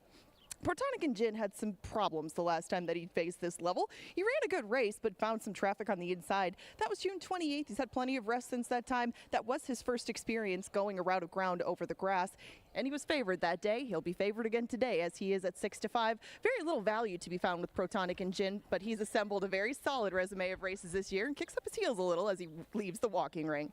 Mystifier comes from pretty far off the pace, too. He's picked up quite a few pieces, and especially on this turf course, he does like it on the turf. It seems to be his preferred sort of run of ground, but Mystifier hasn't put together the win in a long time. I'm going to use him underneath at 7-2, but Mystifier still needs to find that winning desire again, as it's been a little while between drinks. Color Me Legendary has speed on the outside. Color Me Legendary didn't land in the best spot to use that speed, I would guess, considering he might get a wide trip out of it, but you do get 14-1 if you like this horse, and the 7 of them now make their way out to the track for the third.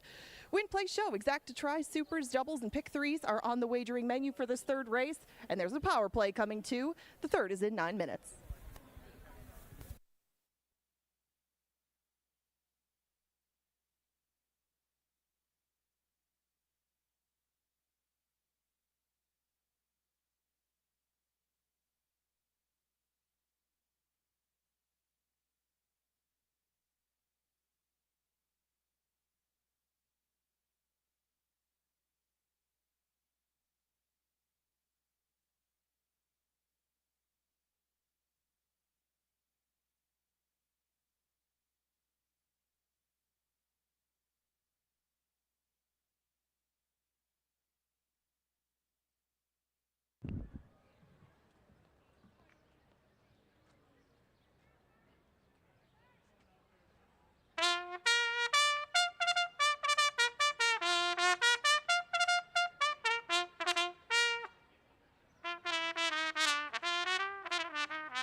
All right, guys, Kevin Gorg with you up here in the press box. We get set for our power play of the night. It's going to be right in the middle of that late pick 5.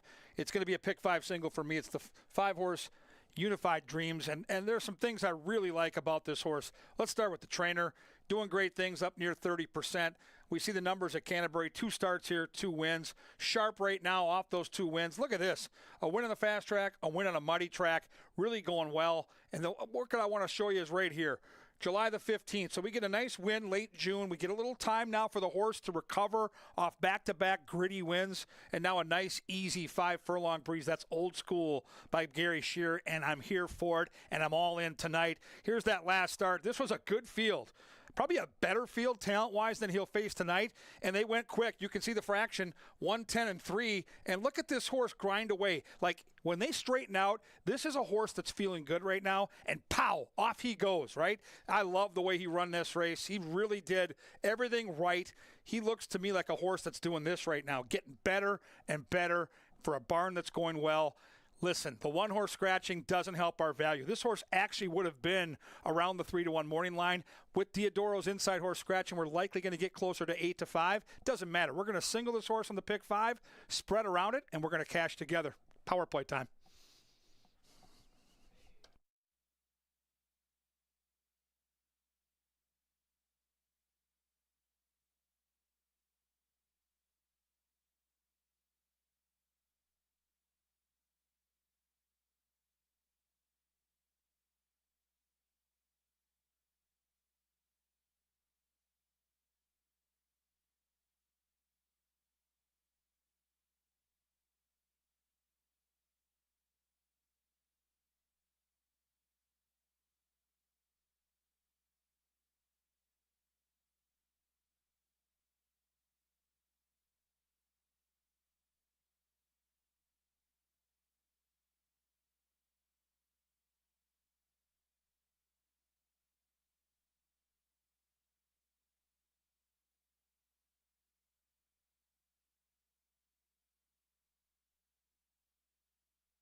And the horses have reached the starting gate. It's post time.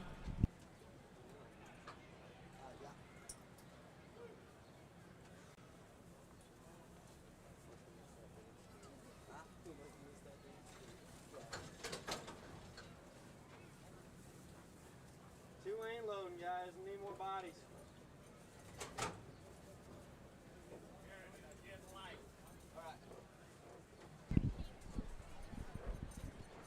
Into the gate for the third. Protonic and Gin is even money.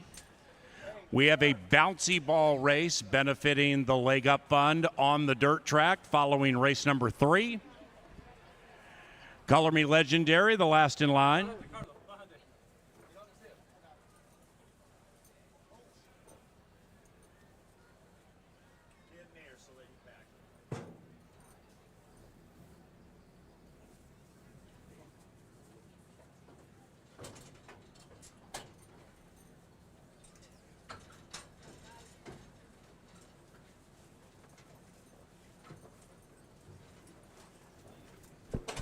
One out.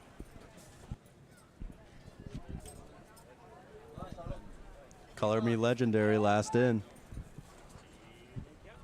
Here they come.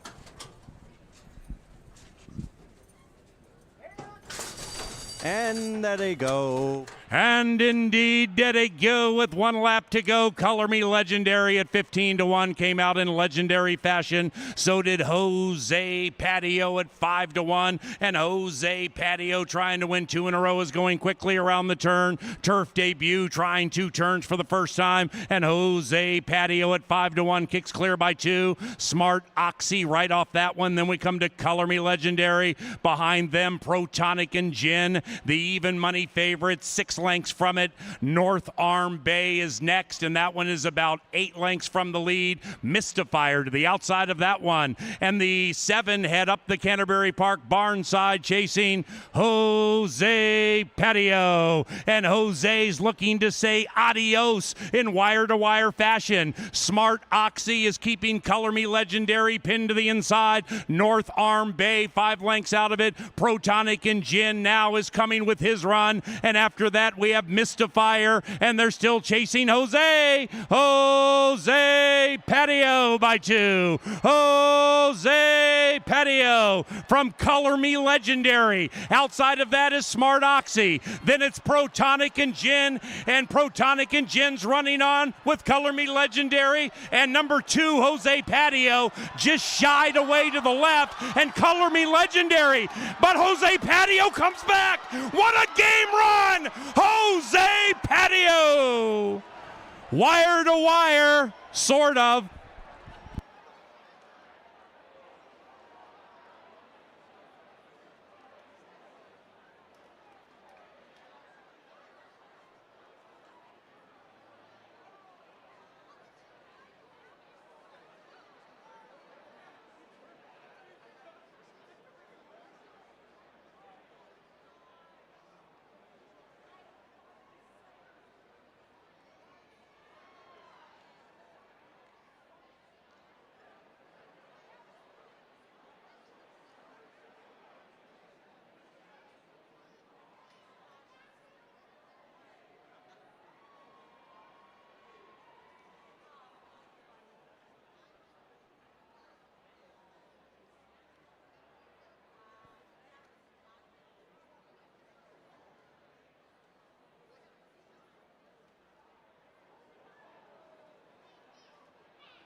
Number 2, Jose Patio, first.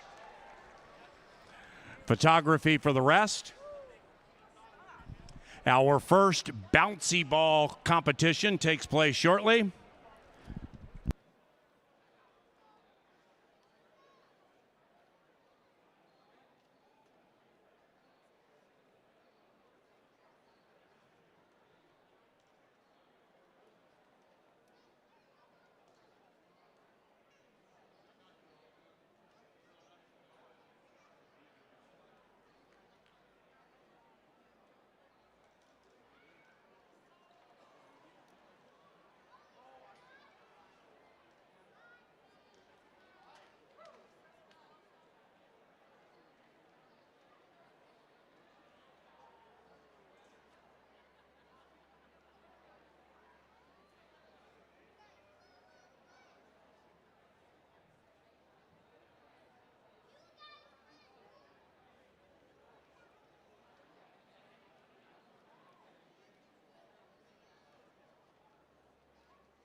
Race number 3 is official, 2576, 2576. That 10-cent superfecta paid $90.23 for a dime. Exacta 2020. Trifecta $90.50.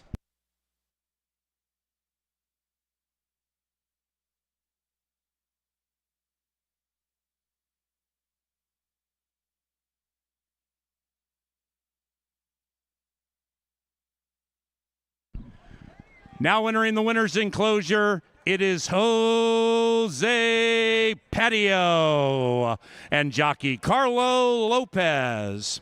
The winning owners, Barry and Joni Butzo, and the winning trainer, Mike Beeler.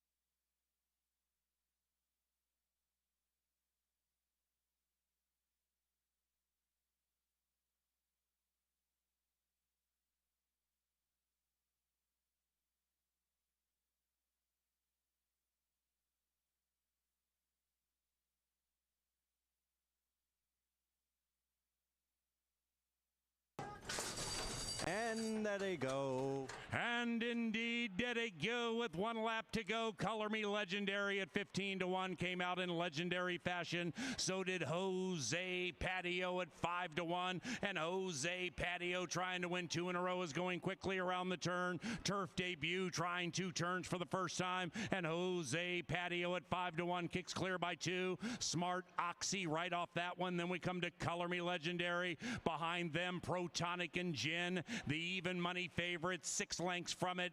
North Arm Bay is next, and that one is about 8 lengths from the lead. Mystifier to the outside of that one. And the 7 head up the Canterbury Park barn side, chasing Jose Patio. And Jose's looking to say adios in wire-to-wire fashion. Smart Oxy is keeping Color Me Legendary pinned to the inside. North Arm Bay, 5 lengths out of it. Protonic and Gin now is coming with his run. And after that, we have Mystifier, and they're still chasing Jose Patio by 2. Jose Patio from Color Me Legendary. Outside of that is Smart Oxy. Then it's Protonic and Gin, and Protonic and Gin's running on with Color Me Legendary. And number 2, Jose Patio, just shied away to the left, and Color Me Legendary. But Jose Patio comes back. What a game run! Jose Patio! Wire to wire, sort of.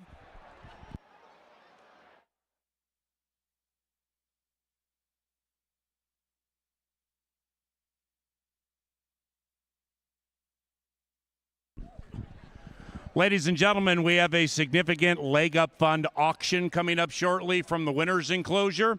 It involves a dunk tank, race 5, an announcer, and a jockey.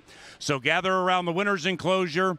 We have a professional auctioneer carrying us through an auction to raise money for the Leg Up Fund, benefiting injured and disabled riders. And sadly, we had one in the first race in Miss Erica Murray. So gather around the winner's enclosure. We're going to be doing a Leg Up Fund auction here shortly.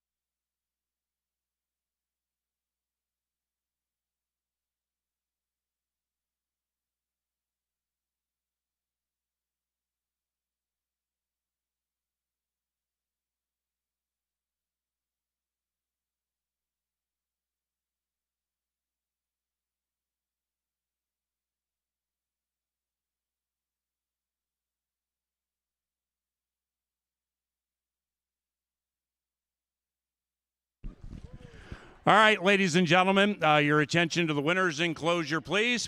Now, race number 5 for a second consecutive year is going to be called by yours truly and Kevin Gorg from that dunk tank.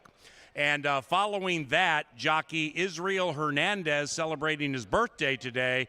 Izzy also is going to be dunked.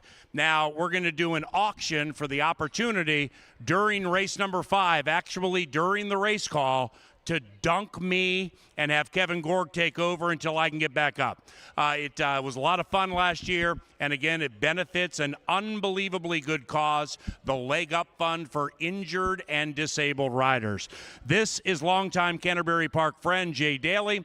He also is an auctioneer, and he's going to carry us through the dunk tank auction. Take it away, Jay. All right, it's just real money and have a lot of fun. We're going to auction off the chance to dunk Paul first. Hey, and right now, what do you want to bid here? Start me out. Who'll give $500? 250 one time. 100, down 2, 1, 2, 1, 2, 1, 2, 1, 2, 200, where? 200, 200, 200,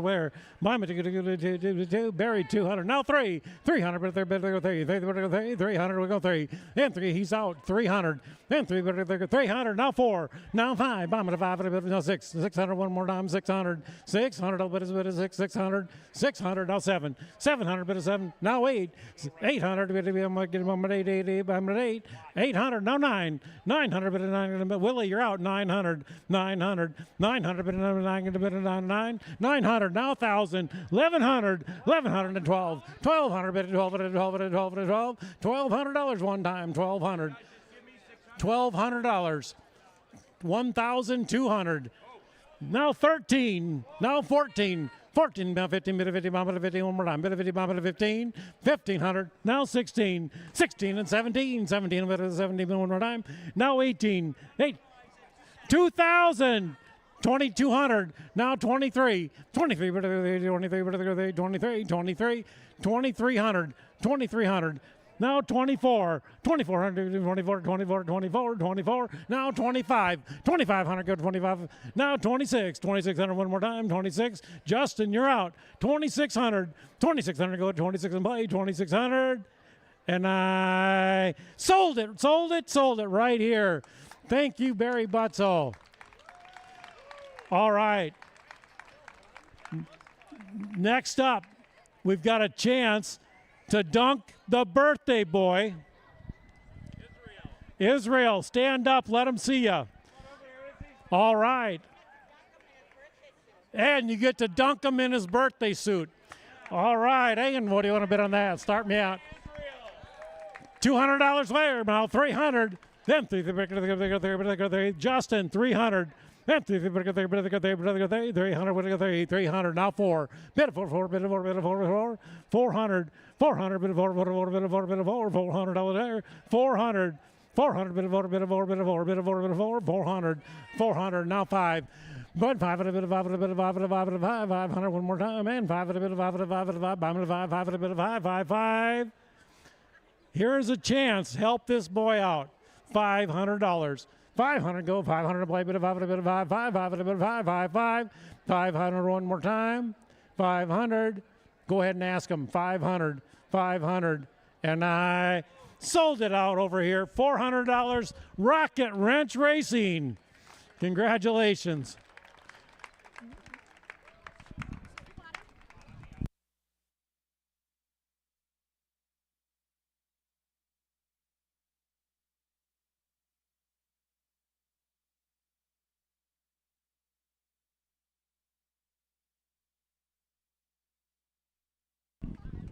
All right, thank you very much for the auction, everybody, and thank you for your contributions. Once again, that'll take place during the race call of race number 5 and after the race call. After the race for the birthday boy, Israel Hernandez, and Jan Nelson, thank you very much for everything. All right, bouncy ball time. Y'all ready? We have Members of our jockey colony out here, we're going to have 3 bouncy ball races after 3, 5, and 7. The championship takes place after 7, so no cheating boys, no cheating girls. Don't pick up those balls and run, and start all the way to the inside just like the kids race. Here, handling a ball named Bubba Bob for Winchester Thoroughbreds. Ladies and gentlemen, a round of applause for Canterbury Park Salt of the Earth. He is Lindy Wade. Number 2, riding Yasmin for Keenan Equine Enterprises. Happy birthday, Izzy! Israel Hernandez. Number 3 offers a ball named Kelly Ray for Bethke's Kelly Ray Racing. Ladies and gentlemen, he's relatively new to Minnesota, so let's make him feel warm. A round of applause for Laureano Sosa. Sosa. Likewise for the rider of number 4, Sir Careless Navigator for Claudia Goebel, who's been fantastic to Canterbury for decades. Ladies and gentlemen, a round of applause for Carlos Ulloa. Ulloa. Number 5 is named Joe Mama Sassy. The sponsor is Eric Berg, and thank you very much. And the rider is Ezekiel Lara. Number 6 has very familiar colors, the red and white of the Sampsons and the Sampson racing family. Ladies and gentlemen, this one is guided by Alonzo Quinones.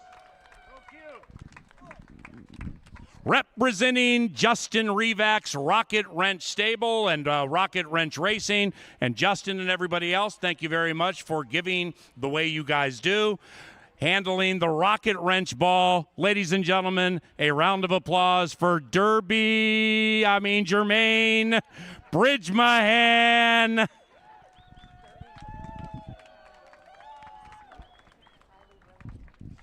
We have a late rider change. Handling the second ball for Rocket Wrench Racing. Thank you again to Justin Reback. Ladies and gentlemen, this one's name is? Kylie Wellington. Kylie Wellington, ladies and gentlemen. Go, Kylie. Number 9, representing Abijah and Abijah on the backside. Thank you, Sally. This one is guided by Sophia Barandella. And number 10, representing Hey Girl Hey and the Minnesota HBPA on behalf of Furlong Learning. That's a scholastic program we have for backside kids. We welcome Carlo Lopez. All right, remember, there's going to be a championship, ladies and gentlemen, so no cheating.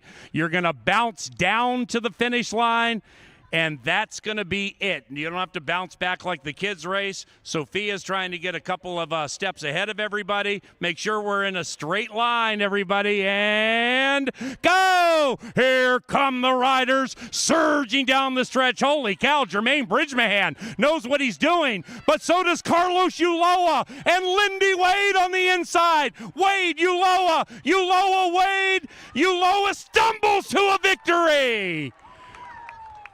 Congratulations, Carlos Ulloa, and thank you, Claudia Goebel. Ladies and gentlemen, a round of applause for these fantastic riders. We're raising money for injured and disabled riders.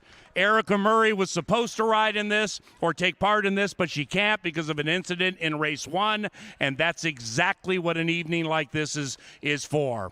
So we wish Erica well, and once again, after race number 5, we will have heat number 2. Meanwhile, race number 4, for betting purposes, about 20 minutes from now, make sure you check out the silent auction table.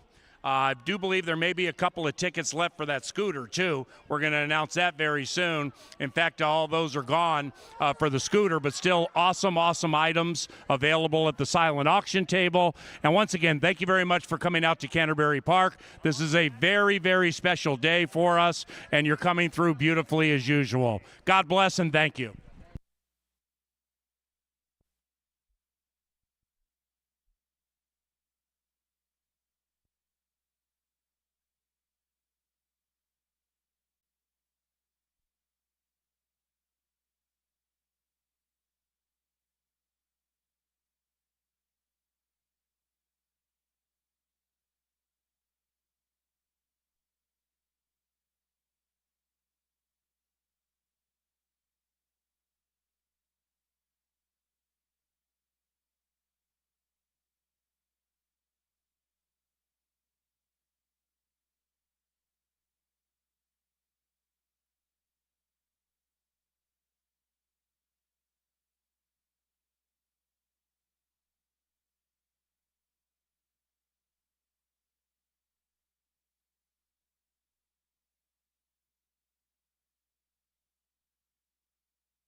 All right, let's take a look at the pick 5. You can see that pick 4 is going to pay handily tonight if you're alive in that pick 4.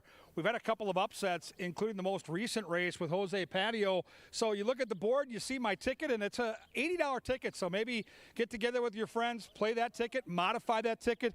It's all going to come down to Unified Dreams for me. That was the single that I found in the middle of that pick 5. It's in race 6. It's my power play, number 5 for Gary Shearer. I'm bullish on that horse. You can see in this race, I'm spreading. Look at that betting board.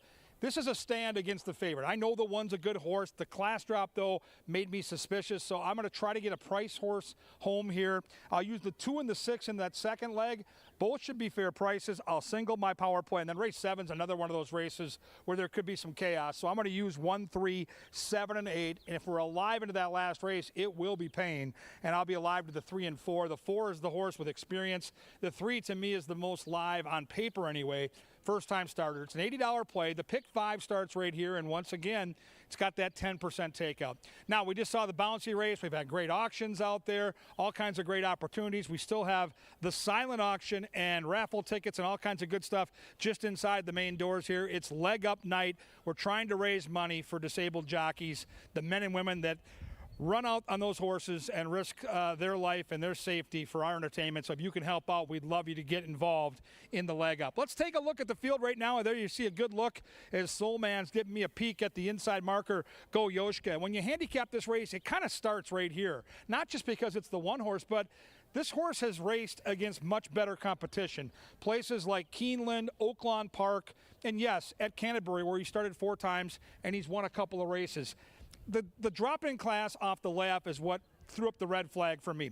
If he's anything close to who he was the last time he raced here, it's going to be a problem for the rest of the field. So I'm using him in my pick 5, but I'm going to take a stand against him as far as win bets go. He looks just fine out here on the muscle, vintage look for this barn. You get the birthday boy, Izzy Hernandez, which I think is going to be a good thing. So can't fault anybody who likes him.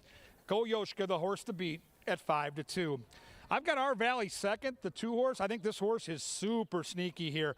Exits a turf sprint where Noel's Angel was victorious. Multiple winner here this year. Last time on the dirt was back at Turf Paradise in Arizona in March. Did all the dirty work in a route race. I think 6 furlongs a much better distance on the main track for this horse. I don't see a ton of speed in this race. I think the 2 will be prominent. I think the 2 gets a fair trip, and I think the 2 can hit the ticket. If you're building a try or super, I would give that horse a long look at 7-1. New Dice is one of my favorite horses at the track, and this horse fits this race well off a smart-looking win. 12 starts at Canterbury, 8 for 12 in the top 3. I just thought that the class of this race might be just a little too steep.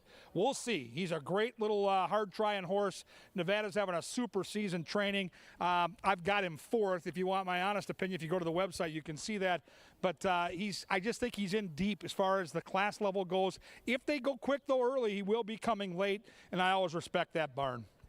Number 4 is Dog, Alonzo Quinones for Bruce Rican. Hasn't raced since back in October. And, you know, the 5-year-old probably needed those workouts, and he's got a nice steady set of workouts here at Canterbury. Looks just fine out here in the paddock. And how about the action? 12-1 morning line. Looks conspicuous on the board at 5-1. Number 5 is Hightail Cowboy. Boy, does he make a nice impression down here. How you doing, Cowboy? Cowboy's got the ears up. He's attentive.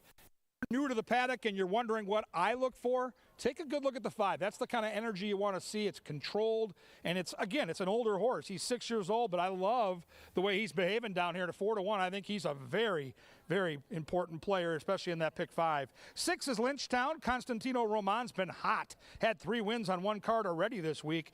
This horse has decent stalking speed, needs to improve to contend. And 9-1, my pick is up on the outside. I'm going to try number 7, Bugler for Ryan Kenny. We get Lindy Wade in the saddle, and I love this post because he's got speed, but he doesn't need the lead, and Lindy can kind of pick and choose where he goes to make his move. I thought the 5 was the best-looking horse out here in the paddock. I'm on the 7, and what do we do with the 1? The big class drop. Places like Keeneland, Oaklawn. Go Yoshka's got some serious back class. It's the key to the pick 5. You got to survive leg 1 if you're going to get all the way home. Big race here. Race 4, claimers at the $10,000 level. It's coming up. It's coming at you, and it's next.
Dylan Dykert plays a beautiful ditty to lead the race 4 field on track. Your current 9 to 5 favorite is the 1, Go Yoshka. Win, place, show, exacta, trifecta, superfecta wagering, in addition to doubles and pick threes in this upcoming 4th race. This is the start.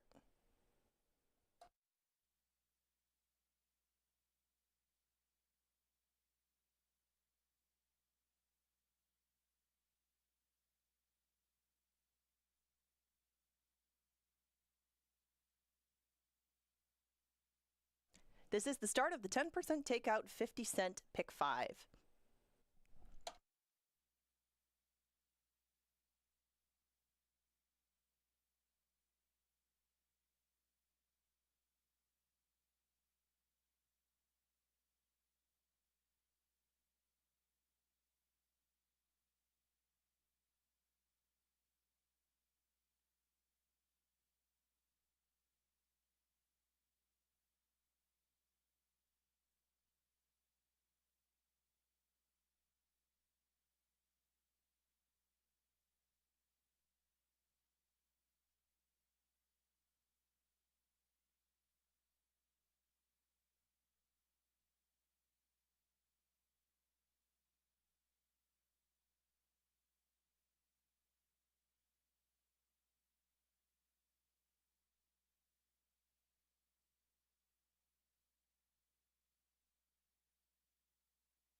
TV monitors jockey Sophia Barandella in the dunk tank, and jockey Jermaine Bridgemahan is signing autographs.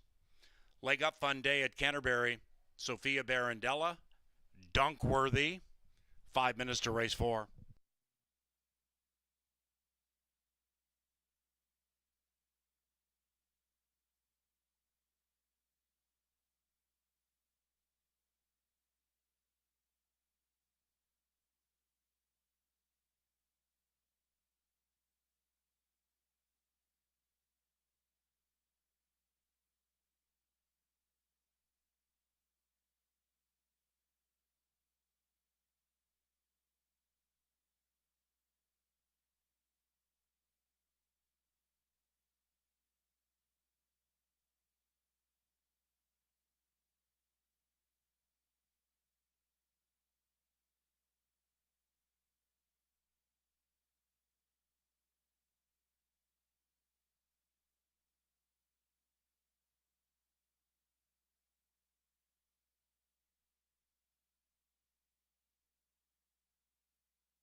It is now post time.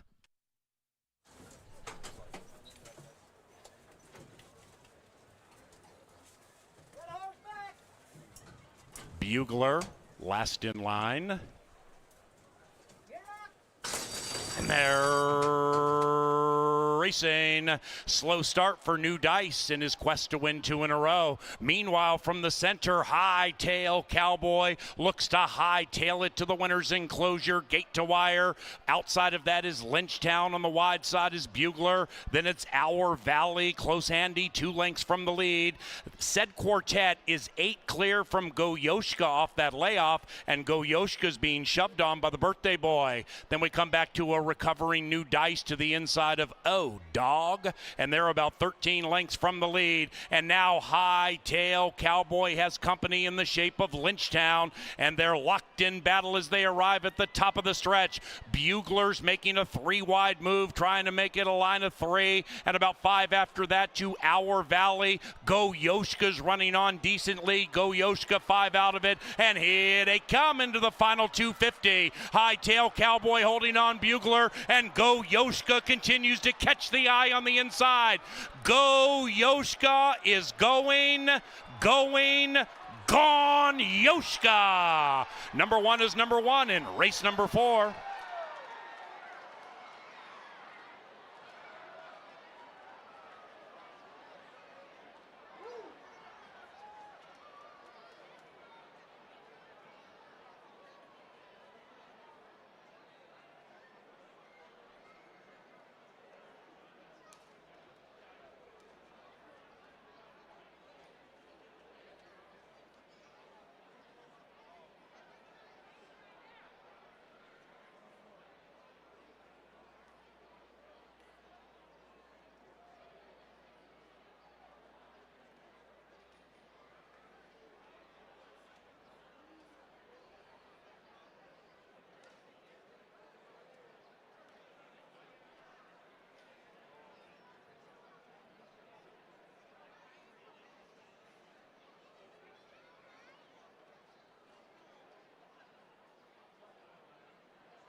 Claim.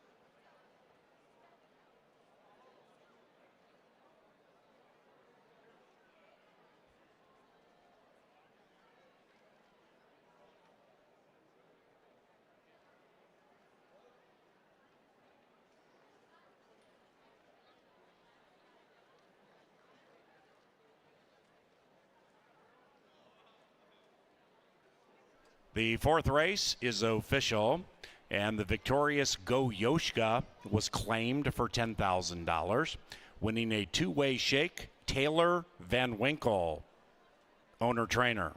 Goyoshka, the winner, claimed, winning a 2-way shake. TVW. To the winner's enclosure, Goyoshka. Happy birthday, Israel Hernandez. That's the winning rider. The winning owners, Novogratz Racing, and the winning trainer, Nate Quinones.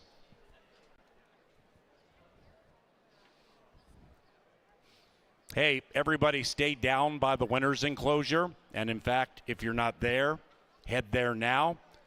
The drawing for the scooter benefiting Leg Up Day on TV monitors right now. That's taking place very shortly. The scooter drawing coming up very soon. Race number 5 is 22 minutes from now. This one's on a firm turf course. Post time, about 7:25.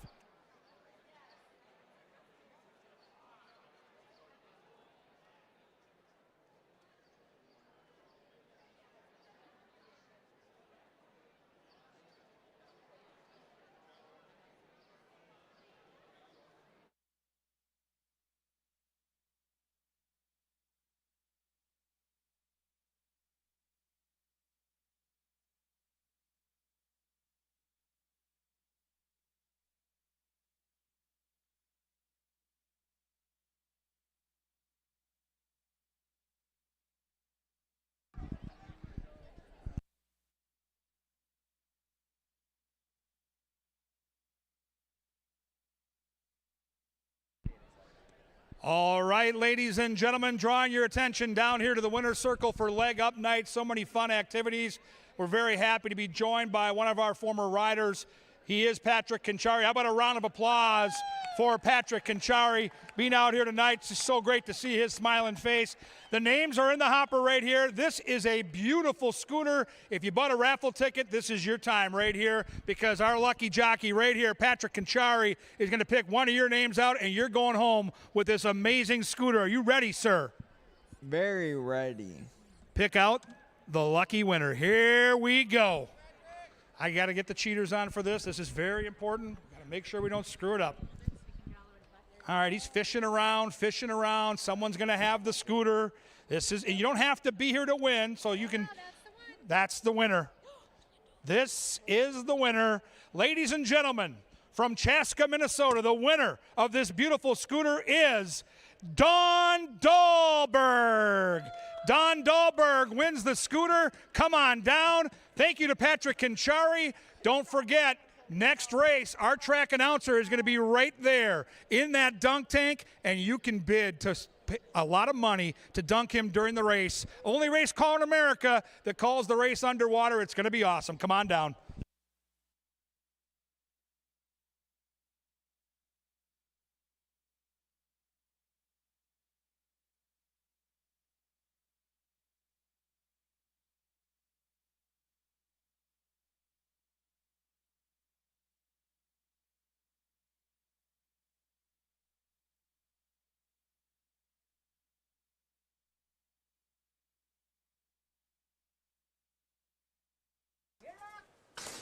And they're racing. Slow start for New Dice in his quest to win 2 in a row. Meanwhile, from the center, High Tail Cowboy looks to hightail it to the winner's enclosure, gate to wire. Outside of that is Lynchtown. On the wide side is Bugler. Then it's Our Valley, close handy, 2 lengths from the lead. Said quartet is 8 clear from Goyoshka off that layoff, and Goyoshka's being shoved on by the birthday boy. Then we come back to a recovering New Dice to the inside of Dog, and they're about 13 lengths from the lead. And now High Tail Cowboy has company in the shape of Lynchtown, and they're locked in battle as they arrive at the top of the stretch. Bugler's making a 3-wide move, trying to make it a line of 3, and about 5 after that to Our Valley. Goyoshka's running on decently. Goyoshka 5 out of it, and here they come into the final 250. High Tail Cowboy holding on Bugler, and Goyoshka continues to catch the eye on the inside. Goyoshka is going, gone, Yoshka. Number 1 is number 1 in race number 4.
Behind them, Western Charm, Just Because, now 6 lengths out of it, but still charging from last. Water to Wine, tap that dial. That's it for Blue Paradise. Then it's Just Because, Water to Wine, tap that dial. Blue Paradise, Water to Wine. It's not exactly a miracle, but it'll do.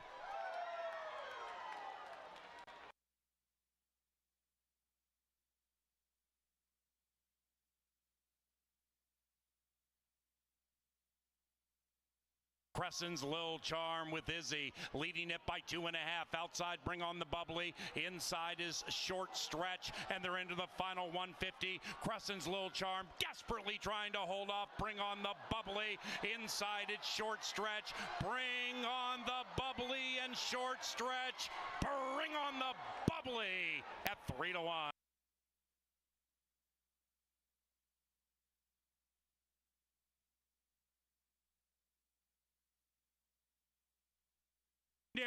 Outside of that is Smart Oxy. Then it's Protonic and Gin, and Protonic and Gin's running on with Color Me Legendary, and number 2, Jose Patio, just shied away to the left, and Color Me Legendary. But Jose Patio comes back. What a game run! Jose Patio!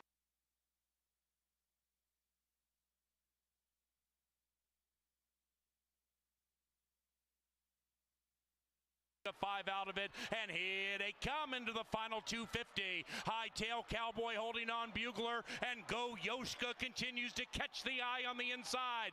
Go Yoshka is going, gone Yoshka. Number 1 is number 1 in race number 4.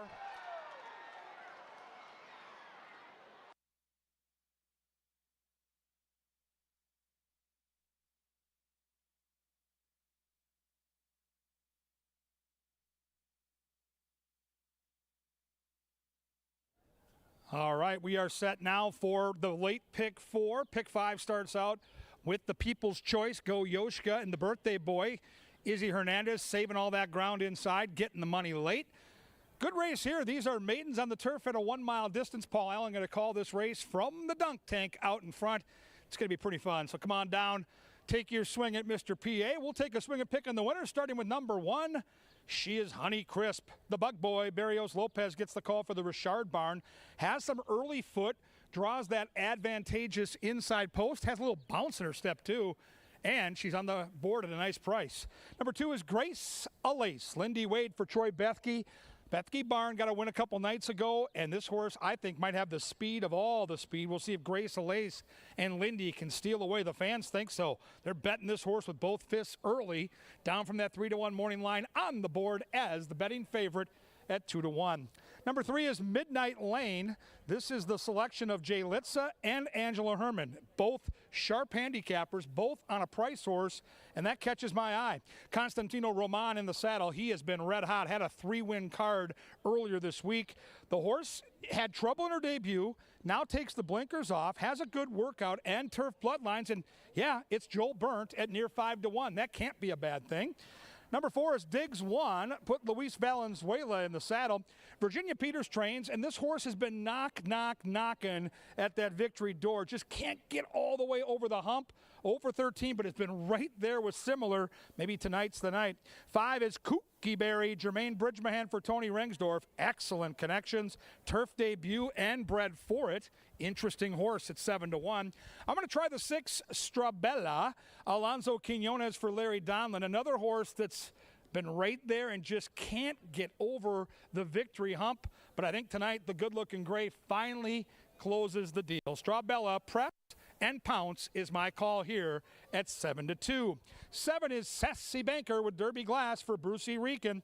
Hasn't shown a lot of form. Second off the layoff on the stretch on. Boy, the horse makes a nice impression. Good energy down here in the walking ring. These are Minnesota-bred girls. They're going to battle at a 1 mile distance on that glorious turf race. We've got a bevy of betting opportunities, including the late pick 4. It's your turn now. You got to make your decision and then let your heart go racing. It's going to be a humdinger. It's race number 5. They head down the tunnel now. Soon they'll be on the track. Get your bets in. We'll see you down for the race call. Paul Allen in the dunk booth by the winner's circle. It is going to be awesome.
All right, ladies and gentlemen, I want to draw your attention quickly down here before we get to Paul Allen in the dunk tank.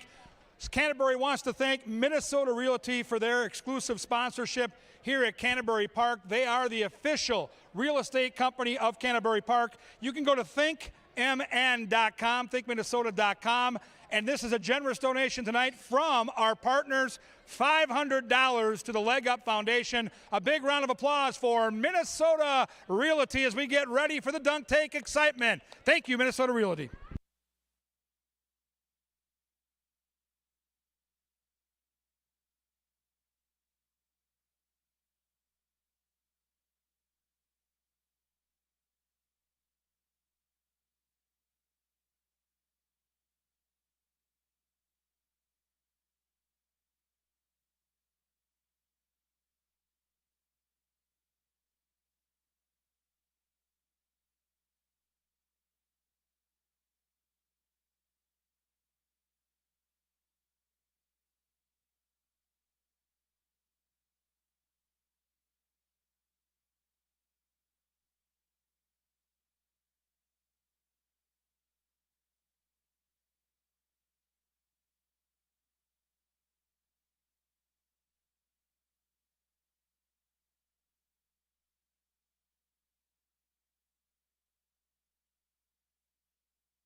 All right, ladies and gentlemen, yours truly, Paul Allen, here in this dunk tank next to the winner's circle, raising money for the Leg Up Fund.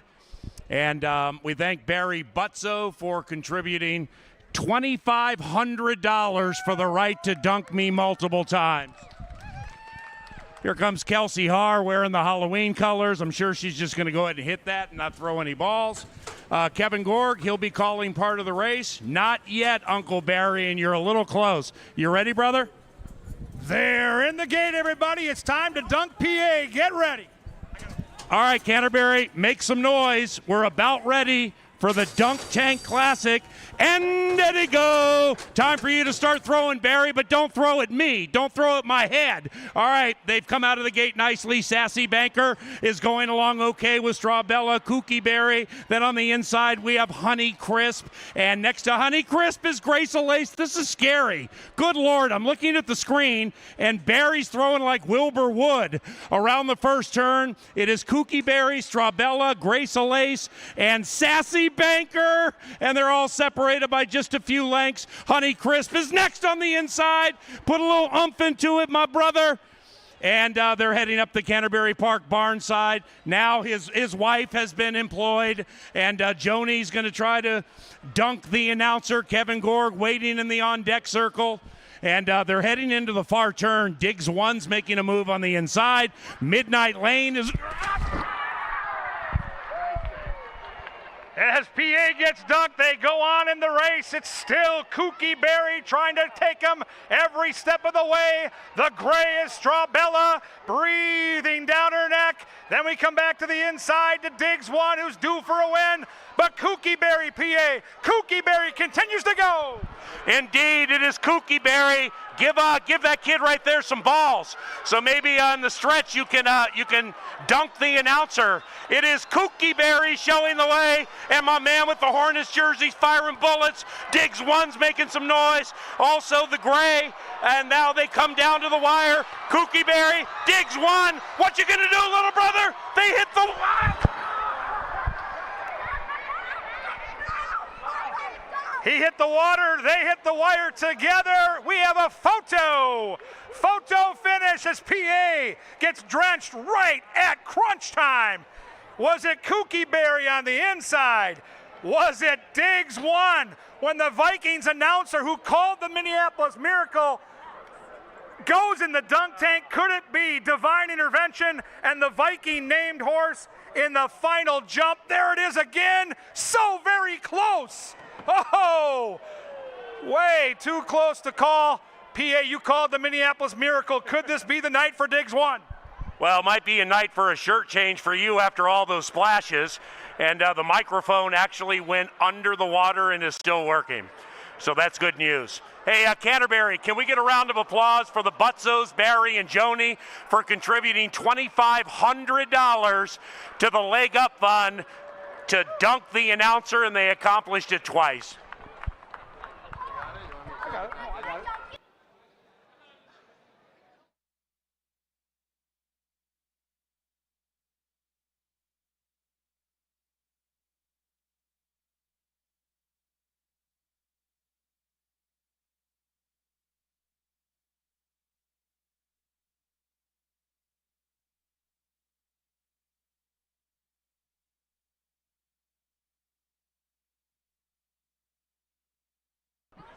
Photo still on the board. Hold those tickets. 4 and 5, couple of long shots. Here it comes. The winner is. It is Diggs one. The Minneapolis Miracle named horse does it on Paul Allen's dunk tank night. You can't make it up. Izzy on his birthday, the Viking horse with Paul's call. It's like it's like WWE, only better.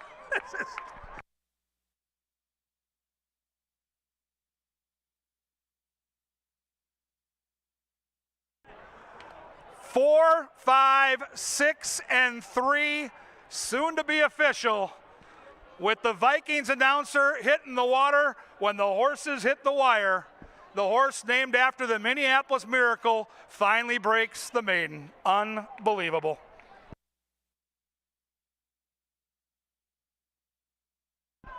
Race number 5, official and cashable.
All right, ladies and gentlemen, moving into the winner's circle for the first time in her career, it's number 4. It's Diggs 1. Diggs 1 is a 5-year-old dark bay or brown mare by Incognito Bandito out of 1-111. Foaled in Minnesota by the trainer and owner, Miss Virginia Peters. The Viking named horse in start number 14 on Paul Allen's dunk tank race wins the photo and does so at an upset price. On deck, race number 6, which is in 27 minutes.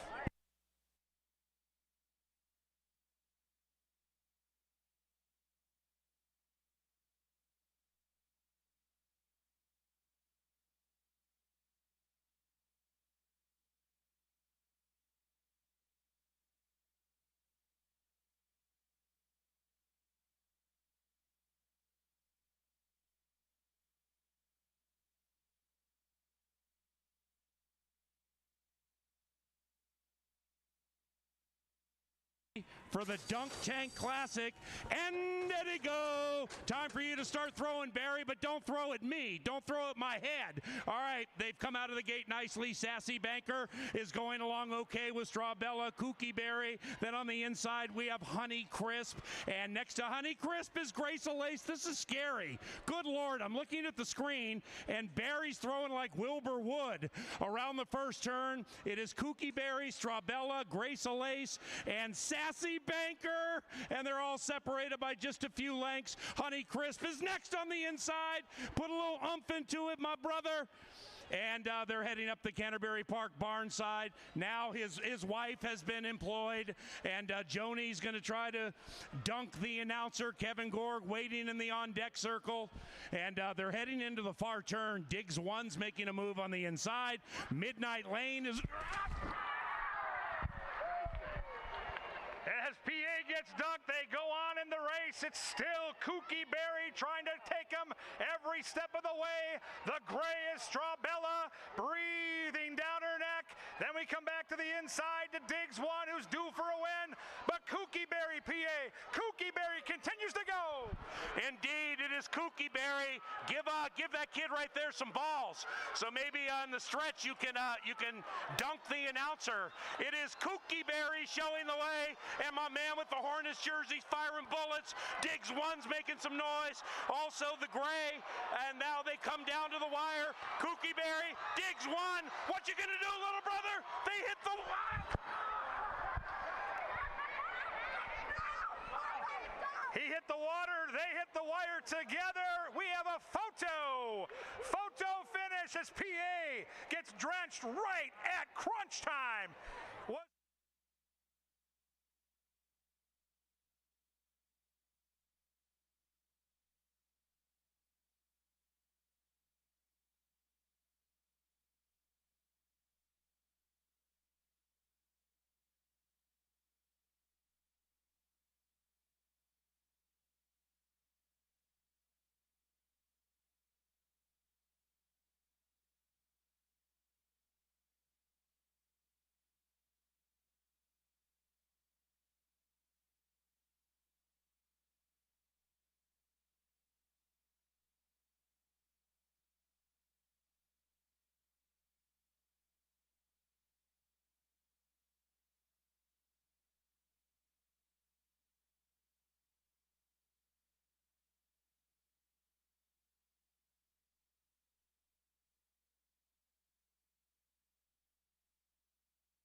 All right, ladies and gentlemen, it's almost time for heat number 2 with the jockeys on the bouncy balls.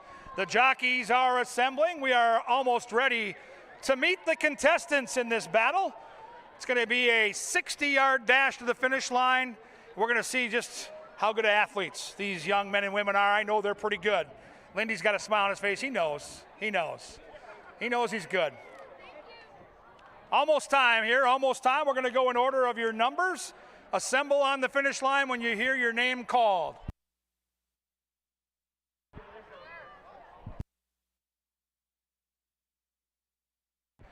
All right, let's meet the contestants, starting with number 1 in the Dots Moment Orange and Black, sponsored by the lovely Gretchen Eaton. Give it up for Miss Kelsey Haar. Number 2, eyes flying by. Here is Constantino Roman, sponsored by Tailored for Gold Stables. Number 3 is the Bug Boy, Daler Berrios Lopez Baliahale, sponsored by One Bid Stable. Number 4, Eduardo Gallardo, Clickbait in the colors of Johnny Metz. Number 5, Baby Beef. Here comes Kylie Wellington. Horse name is Woody, sponsored by Wind and Wood Farm. Number 6, Chad Lindsay, Speed Demon, sponsored by MQHRA. He might be a late scratch, so do not bet on the 6. Number 7, Luis Valenzuela, In It to Win It, sponsored by MTA. Number 8, Double H in the Bayou Benny Silks. Give it up for Harry Hernandez, sponsored by Winchester Thoroughbreds. Number 9, Salt of the Earth. Give it up for Lindy Wade, Sir Sterling, sponsored by Chad Keene. And number 10, Loreno Sosa, horse name Hazel, sponsored by Miss Karen Offerman. And the jockeys are gathering for this dash. Chad Lindsay is a late scratch. Yeah, you get in there, Derby. Yeah, Derby's going to hop in number 6. Derby Glass. Derby Glass, everybody. There she is. I mean, what a great horse name, Derby Glass. Ready, set, go! And Harry jumped out of that gate. Harry Hernandez has the lead. Loreno Sosa's charging. Roman's charging. Harry's going sideways. Hernandez trying to get there. Roman is charging. Here it comes. Hernandez! Unbelievable! A diving finish. Double H giving up his body for the greater good. Give it up for those jockeys. Oh my, what a race. What a race indeed. We'll see the replay, but it looked like Harry got the head bob with the dive.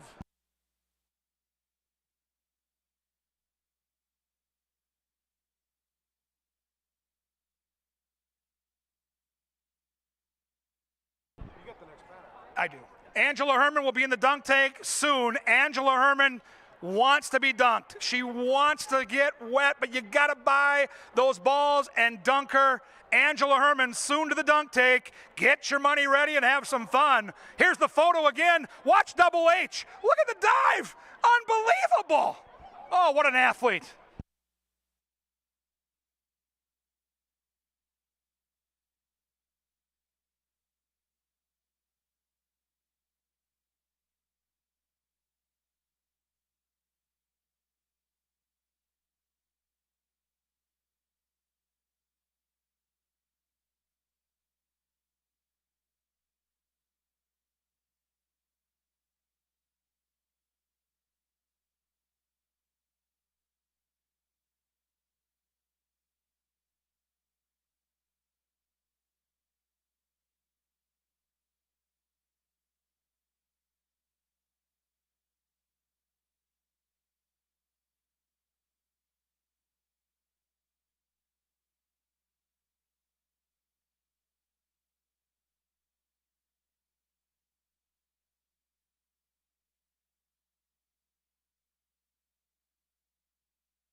All right, ladies and gentlemen, Canterbury Park, jockey Kelsey Haar is in the dunk tank.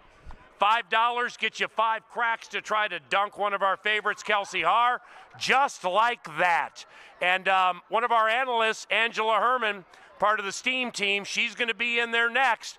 So the dunk ability is right in front of you to raise money for injured and disabled riders. Come on over here and dunk Kelsey, then dunk Angela.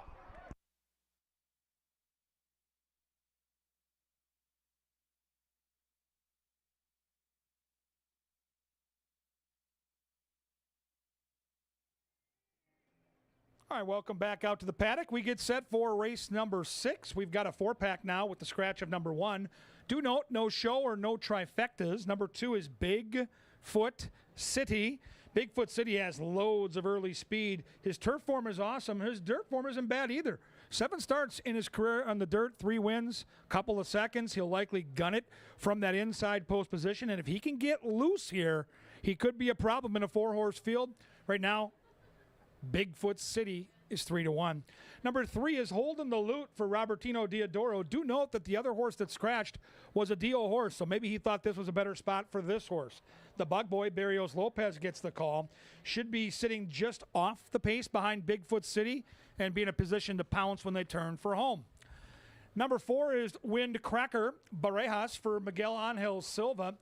This horse, another horse a lot like number 3 that has stalking speed and should be right there poised to pounce in that pressing position, maybe a length or so off of it. And again, if the pace is slow, which it could be in a small field like this, maybe this horse can reap the benefits. Right now, the longest shot on the board at 4-1.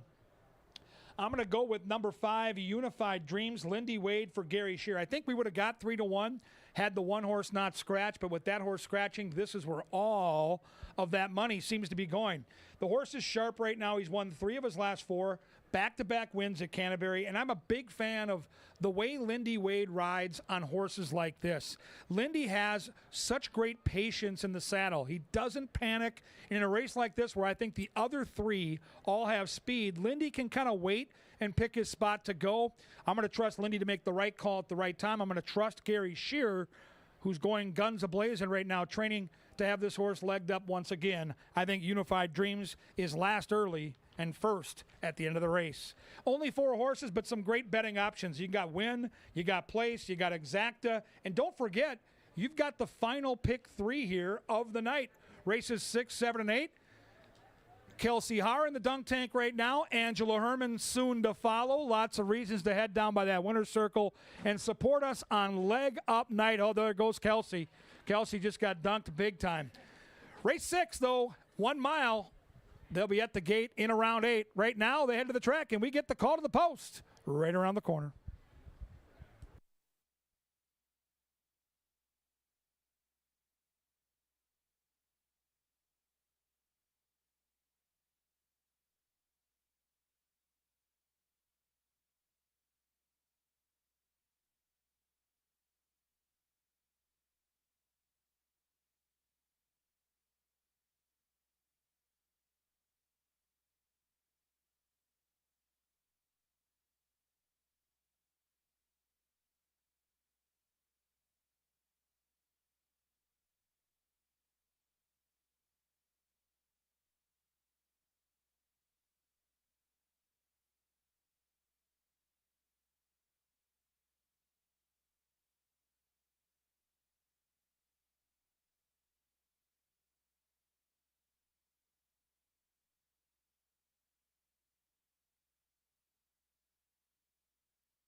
Okay, Sir Leonard Dykert, ladies and gentlemen. How about a round of applause? Onto the track, scratch number 1, El Baizu, 4 battle. Dunk tank festivities have never been better. Kelsey Haar, one of our riders, plunging to her aquatic doom repeatedly. And we're raising money for injured and disabled riders. We have jockey Luis Valenzuela and analyst Angela Herman. They're set to be dunked here shortly. $5 for 5 tries. Come on down.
Sorry, I had to dry off the microphone. We're down in the winner's circle. There's action going on right next door, but there's also beer pong going on in here. So tonight we have Nick and Andrew ready to throw a couple balls into these giant red cups, and their prize will be determined on which cup they land in. If they get it in the front row, you guys get a daily double pack. If you get it in the middle cups, you get a daily double pack and a TJ Hooligans gift card. If you get it in the back cup, you get tickets to Beer Fest. And I made a deal with these two. If they both get a ball in, they can take a free shot at me in the dunk tank. So pressure's on, boys. Nick, you are up first. All right, that's one down and a couple tickets to Beer Fest, okay? All right, thank you, Andrew, for overshooting that one a little bit. All right, back to you, Nick. I don't know how you can top that one. Okay, little off the front. All right, take a shot. All right, well, got it in the second row. You get a daily double pack and a TJ Hooligans gift card. Hop in line over there, fellas. You'll get to take a shot at me in the dunk tank. Enjoy your prizes. Nice work. Thank you. Thank you.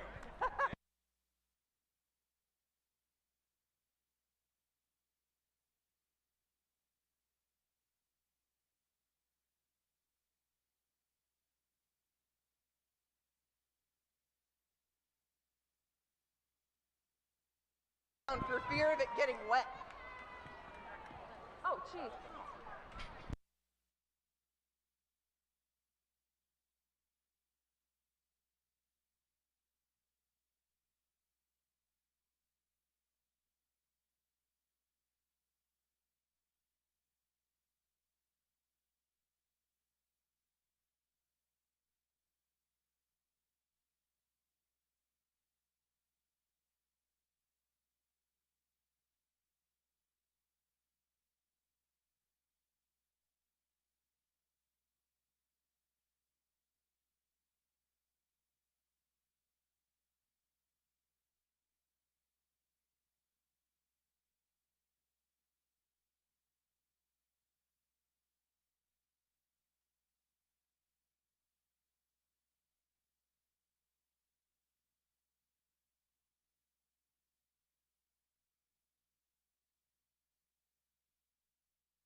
Two minutes.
1 minute.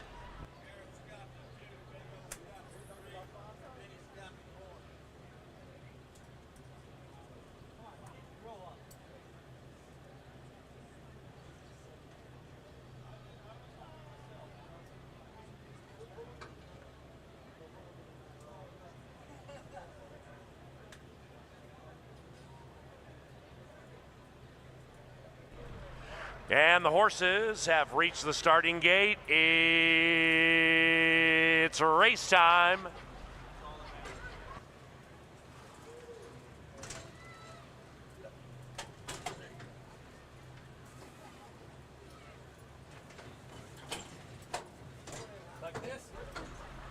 Moving in.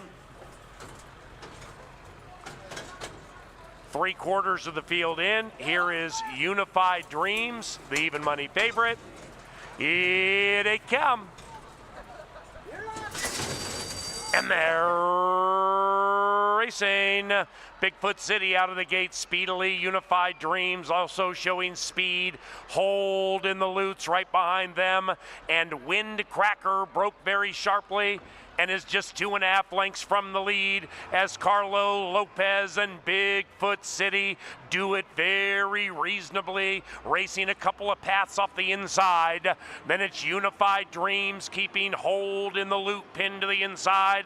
And then we come back to Windcracker. Windcracker would have to come crackling in from 6 lengths out of it. Up the barn side they go in race number 6. And on the lead, it's Bigfoot City. Carlo has this one in hand and in command. Then it's Unified Dreams being shoved on a little bit by Lindy Wade. Unified Dreams to the outside of Hold in the Loot, and they're trying to catch Bigfoot City. Windcracker still only 4 or 5 lengths from the lead, and Carlo Lopez has done wonderful work on Bigfoot City, trying to ration the final 3 furlongs out of this speedster, and it's Bigfoot City leading it by 1. Unified Dreams outside, Hold in the Loot begging for the light of day. Windcracker and Barajas swinging wide, and here they come, and Hold in the Loot gets through on the inside, and now they're all in trouble because Hold in the Loot looked like a winner off the far turn, finally got the light of day, and Hold in the Loot gets all the loot in race 6. Hold in the Loot dominates.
Number 3, Hold in the Loot ran first, 3, 2, 5, and 4.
Race number 6 is official.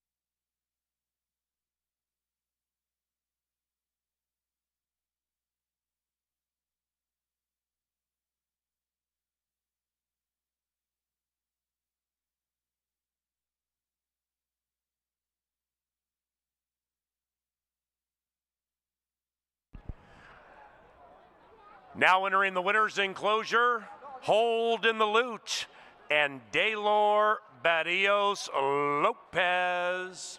The winning trainer, Robertino Diodoro, and the winning owner, Charles Garvey. Behold, Hold in the Loot.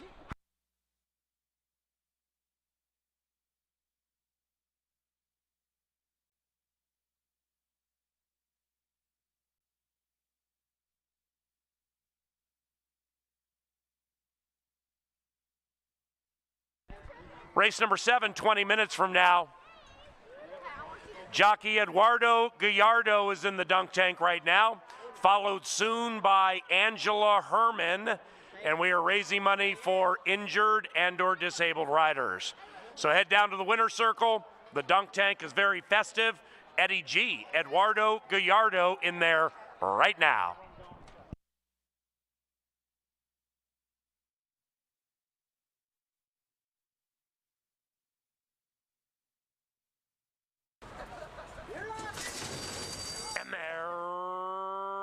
Racing. Bigfoot City out of the gate speedily. Unified Dreams also showing speed. Hold in the Loots right behind them. And Windcracker broke very sharply and is just 2.5 lengths from the lead as Carlo Lopez and Bigfoot City do it very reasonably, racing a couple of paths off the inside. Then it's Unified Dreams keeping Hold in the Loop pinned to the inside. And then we come back to Windcracker. Windcracker would have to come crackling in from 6 lengths out of it. Up the barn side they go in race number 6. And on the lead, it's Bigfoot City. Carlo has this one in hand and in command. Then it's Unified Dreams being shoved on a little bit by Lindy Wade. Unified Dreams to the outside of Hold in the Loot, and they're trying to catch Bigfoot City. Windcracker still only 4 or 5 lengths from the lead. And Carlo Lopez has done wonderful work on Bigfoot City, trying to ration the final 3 furlongs out of this speedster. And it's Bigfoot City leading it by 1. Unified Dreams outside, Hold in the Loot begging for the light of day. Windcracker and Barajas swinging wide, and they come, and Hold in the Loot gets through on the inside, and now they're all in trouble because Hold in the Loot looked like a winner off the far turn, finally got the light of day, and Hold in the Loot gets all the loot in race 6. Hold in the Loot dominates.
Number 3, Hold in the Loop, ran first.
As you can see, the lovely and talented Angela Herman taking her turn in the dunk tank. It's your chance to get her in that water right now. Get down there.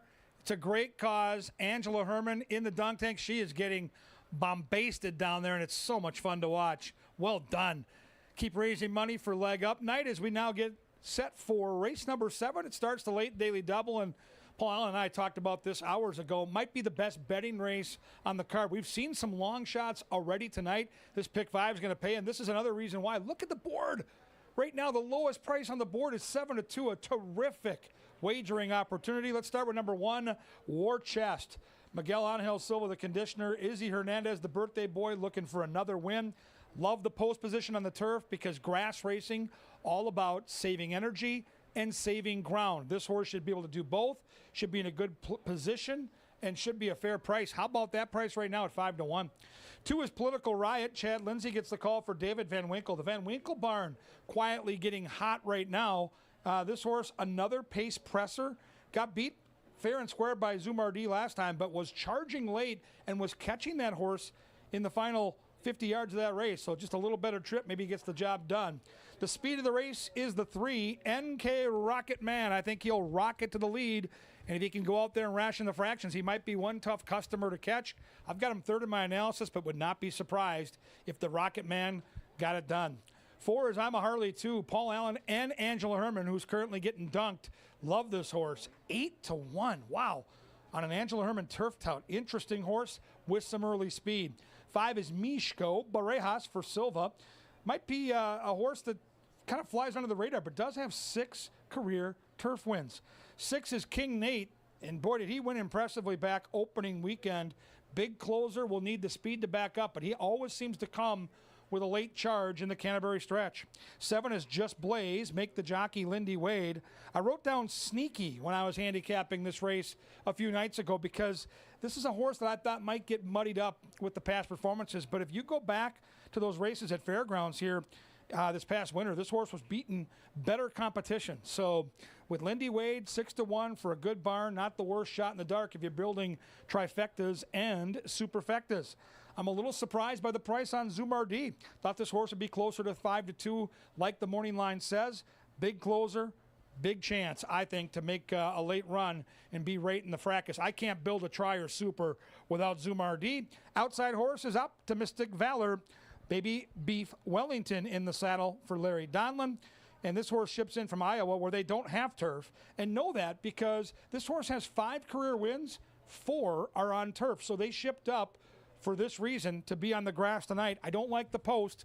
We'll see if Miss Wellington can get this horse to use some of that natural speed and get into a good position. What a cool betting race. The lowest price on the board is 7-2. If you can find your way to the trifecta or superfecta here, you may have to go to Home Depot and get a wheelbarrow to get all your money home because this one could pay. It's a humdinger. It's race number 7, and they're going to be heading down the tunnel, and they'll be at the gate inside 10 minutes. Get your bets in now, and don't forget, we come back tomorrow with Pepsi Family Day at 1 o'clock. Next week, Wednesday and Thursday at 5. Saturday next week, 5. Sunday at 5 as well. And the Corgis are going to run a week from Sunday. Here come the Corgi Dogs. Don't forget that. Circle it on your calendar. Head to CanterburyPark.com for all the details. Right now, though, we're just about ready for the call to the post.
All right, ladies and gentlemen, it is time once again to play along with our beautiful contestants. They have been assigned a horse in this very difficult turf race, and the Minnesota Lottery, a great partner of ours at Canterbury, will give the winning horse, whoever has that number, $50 in scratch-off tickets. Second and third get a swag bag. Thank you to the Minnesota Lottery for supporting racing. Let's quickly go through the contestants. Your name and where you're from. Brandon, Plymouth.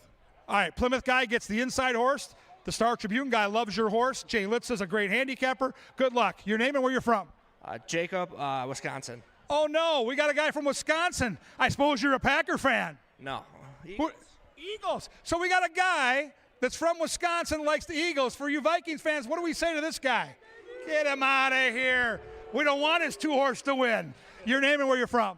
Courtney, Bloomington. Yeah, we always cheer for kids from Bloomington, and you've got the speedball. You're going to be on the lead. Hope you take them all the way. Your name? Trevor Cobden.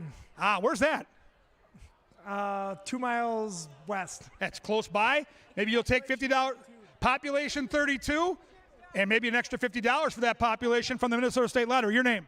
Cassie, Apple Valley. Apple Valley. Angela Herman went to Apple Valley High School, and the 5 horses 14-1. I think you got a big shot. All right, cool guy. Sunglasses on. Who do you got? David. 6. Where are you from? Minneapolis. David from Minneapolis. You got great style, and you got a horse that's going to be charging late. Slow early. Don't panic. He'll be coming late. Best dressed, without a doubt. You look awesome, my man. Where are you from? Simple Park. What's your name? David. All right, David. Do you believe that the 7-horse can do it again here? Yeah. He believes. Hey, we got a Twins fan. All right. Hey, worst division in baseball, but you're leading it. Your name? Tyler. Where are you from? Springfield. All right, Springfield. You got one of the favorites. You got a fair chance. Good luck. Minnesota State Lottery, $50. You ready? Gotta be. On the outside, we got Girl Power. The name of the horse is Optimistic Valor. Are you optimistic? Your name? Kylie. From? Minnetonka. Oh, a skipper. Oh, I love those skippers. Have you seen the Barbie movie? Yes. How is it? Mid. Okay, it's mid. Barbie movie mid. I'm going to go see Oppenheimer this weekend. The Barbie movie's not going to make it. I hope your horse wins. Good luck to all these folks. Thanks to the Minnesota State Lottery. We got dunk tanks. We got lottery tickets. We got KIP. We got it all right down here at Canterbury Park.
It is now post time for the 7th.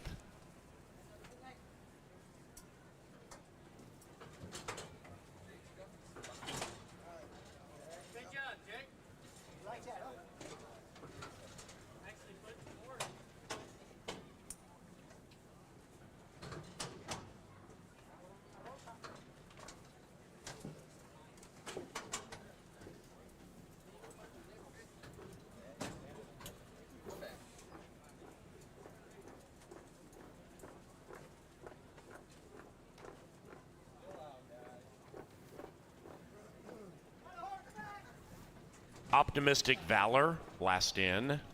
9 in a line, and here they are. And they're racing.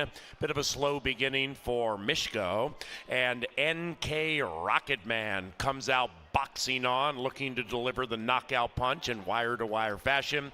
And to the outside of that one is I'm a Harley 2 at 22-1. And the early pace is crackling. Field well strung out, about 15 from front to back already. And taking the lead is I'm a Harley 2 at a fat number and running away by 2. In second, NK Rocketman, Political Riot tracks them. Then it's about 3-4 lengths back to Optimistic Valor. That one's to the outside of Just Blaze. War Chest tracks 9 lengths from the front and to the inside of Zuma Rudy. Then it's another big gap back to King Nate, and King Nate is about 13 from the front and 3 clear from the trailer, Mishko. Less than a half mile to go, and the speedsters have company. NK Rocketman to the inside between them. Actually, NK Rocketman between them. I'm a Harley 2 on the inside, and outside of that is Political Riot, nearly 3 astern off the turn. 5 lengths behind them is Just Blaze, beginning to blaze in. After that is Zuma Rudy trying to win 2 in a row. Then we come to Optimistic Valor and War Chest. After that, King Nate 10 lengths out of it, and they're coming home now. I'm a Harley 2, a game long shot to the inside. NK Rocketman re-engages. Outside of that is Just Blaze. Zuma Rudy is zooming by them all. Zuma Rudy inside of that Just Blaze. Zuma Rudy at 5-1.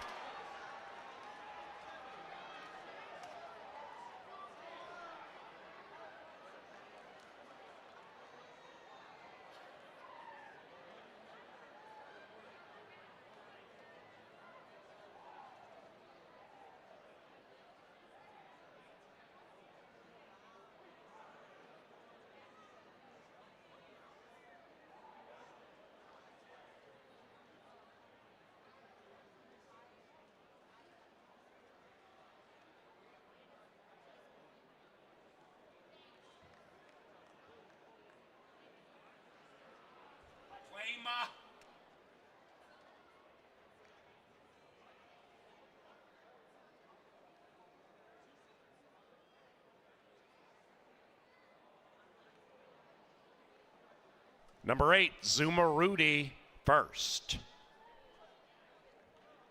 Photo for the rest, and we had a claim. A $7,500 claim. Stand by.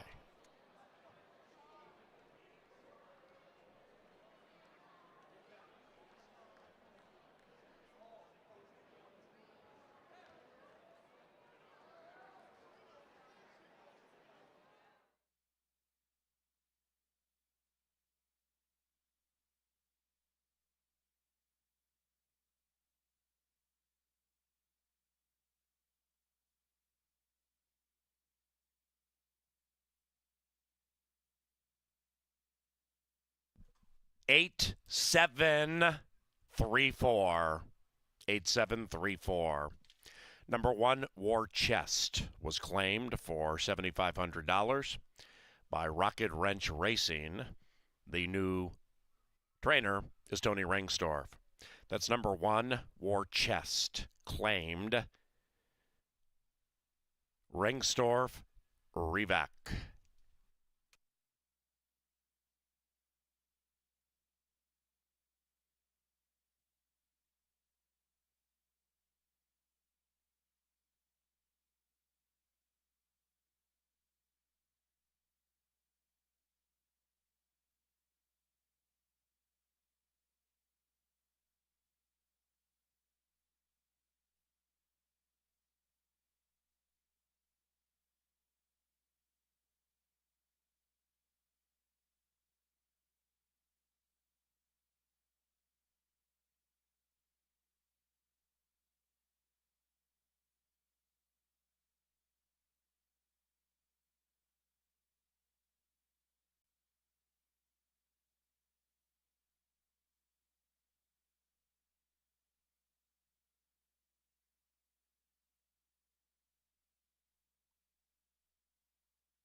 7th, official. Superfecta 110 for a dime. 3-8 double, 17.90. 8-7 exacta, 45.60. The trifecta paid $17.90. The 8th race is our final live race. No scratches, no rider changes. To the gate about 20 minutes from now.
Ladies and gentlemen, don't forget, after the winner's circle ceremony, our championship hippity hop race from the qualifiers of the first two.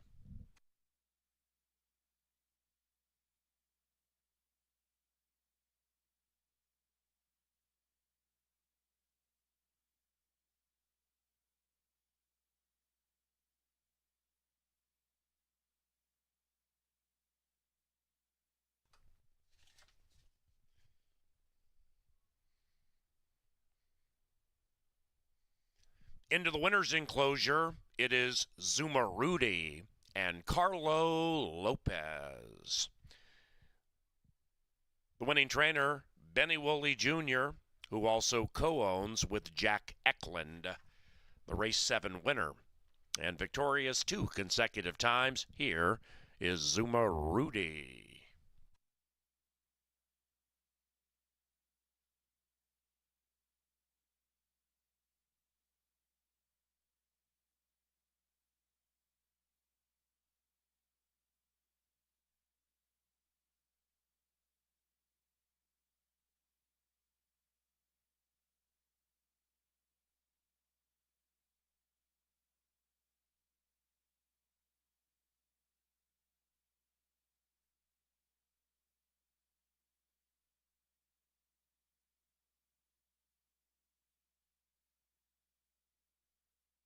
The line, and here they are, and they're racing. Bit of a slow beginning for Mishko, and NK Rocketman comes out boxing on, looking to deliver the knockout punch in wire-to-wire fashion. And to the outside of that one is I'm a Harley 2 at 22-1, and the early pace is crackling. Field well strung out, about 15 from front to back already, and taking the lead is I'm a Harley 2 at a fat number and running away by 2. In second, NK Rocketman, Political Riot tracks them. Then it's about 3-4 lengths back to Optimistic Valor. That one's to the outside of Just Blaze. War Chest tracks 9 lengths from the front and to the inside of Zuma Rudy. Then it's another big gap back to King Nate, and King Nate is about 13 from the front and 3 clear from the trailer, Mishko. Less than a half mile to go, and the speedsters have company. NK Rocketman to the inside between them. Actually, NK Rocketman between them. I'm a Harley 2 on the inside, and outside of that is Political Riot, nearly 3 astern off the turn. 5 lengths behind them is Just Blaze, beginning to blaze in. After that is Zuma Rudy trying to win 2 in a row. Then we come to Optimistic Valor and War Chest. After that, King Nate 10 lengths out of it, and they're coming home now. I'm a Harley 2, a game long shot to the inside. NK Rocketman re-engages. Outside of that is Just Blaze. Zuma Rudy is zooming by them all. Zuma Rudy inside of that Just Blaze. Zuma Rudy at 5-1.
All right, the jockeys that qualified for the championship are here, and they are eyeing this beautiful trophy.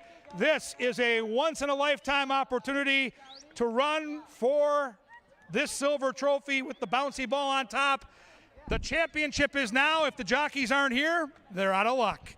Now, we had some accusations of cheating earlier. We're going to be watching that starting line. Jeff Madej is running the rules, and we'll just see how this goes. These jockeys are very competitive. Let's meet the field, the championship heat. Number 1, in the orange and black, the Dots Moment Silks of Miss Gretchen Eaton. Give it up for, once again, Kelsey Haar.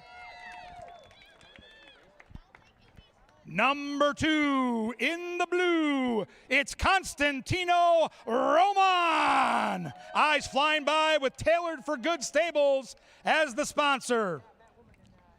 Next in line, we're going to jump to number 5. It's Carlos Ulloa in the Sir Careless Navigator Silks of blue and gold. Sponsor is Claudia Goebel. Up next, number 7 in the brown and yellow. Give it up for Luis Valenzuela, sponsored by MTA. And the fastest qualifier with a dive at the wire, albeit under strict confidence. He might have jumped the gate. Here he is in red, white, and blue. Give it up for Double H, Harry Hernandez in the Winchester Silks. That's who sponsored him. Same silks, different sponsors. Sponsors Chad Keene. How about the salt of the earth himself? Give it up for Lindy Wade. Uncoupled entry there in those matching silks. Uncoupled entry for wagering purposes. Number 10, we saved the best for last. It is Jermaine Bridgemahan in the Rocket Wrench Silks. They sponsored him, and he will be your betting favorite as they get to the starting gate. Oh, we got one more. We got 6.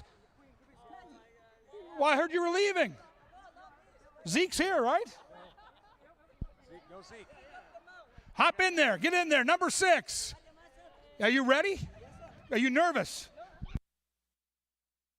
It's Santos. He's here. Adamar's ready. He's jumping in because Zeke had a thing. All right, this is going to be good. If he wins, there's going to be major drama. Ready, set, go! No false start this time. And Santos gets out of the gate, but he stumbled. Inside, there goes Constantino Roman. We got a jockey down. Jockey down. Ulloa's coming to get him. Inside, Roman. And it is Constantino Roman. The trophy and the glory of being the best of the best. What an excellent effort it was. Give these jockeys a round of applause. We put them in the dunk tank. We put them on bouncy balls. We did all these things for our entertainment and to raise money on Leg Up Night. And now it's almost time for the trophy presentation to Constantino Roman. Look at this. Look at that form. Look at that form. Beautiful, beautiful bouncy ball.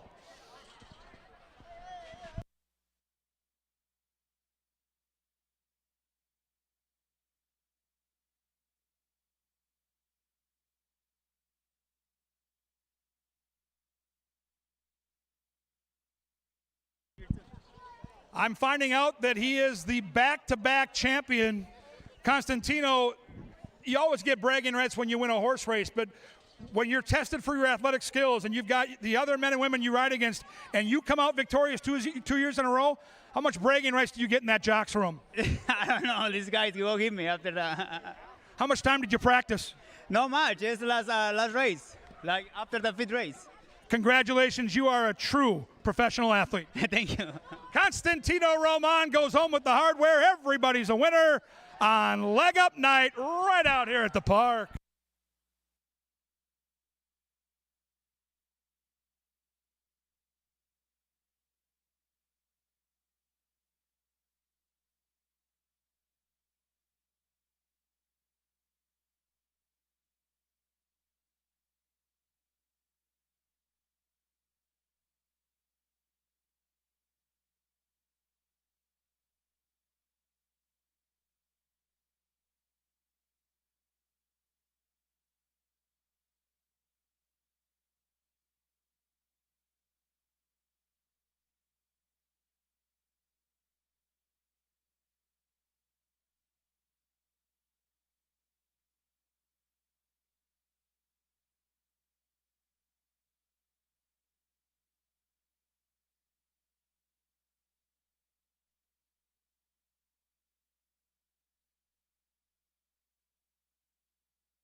Jockey Carlo Lopez is in the dunk tank. Raise some money for the leg up fund. Yes! And down goes Carlo. Down goes Carlo. He has a couple of victories tonight. He's doing all right.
I'm lucky to be joined by my fellow dunk tank attendee, Paul Allen. We're here to talk about the last. We're 14 minutes away from the finale of Leg Up Day. We want to thank everybody who came out to join us today. If you dunked us, well done.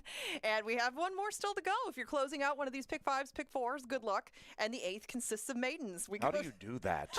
I mean, that's brilliant how you've done that. A lot of hair in there. Well, I mean, I'm somebody who's not averse to a lot of hair, but I mean, I can't. See that? I can't get that thing going. That little bouffant, throwing it back to the 70s. Feel like we need to celebrate Affirmed and Alidar or something, ding dong into the wire together with that bouffant. Okay, well maybe we have a future Affirmed or Alidar in this group. Probably not, but we can take a look and find out. How about our fans? Seriously, How about 'em? with Seriously. the leg up on this evening and all the money raised for injured and disabled riders, and it's sad what happened in the first race where even before we started, jockey Erica Murray.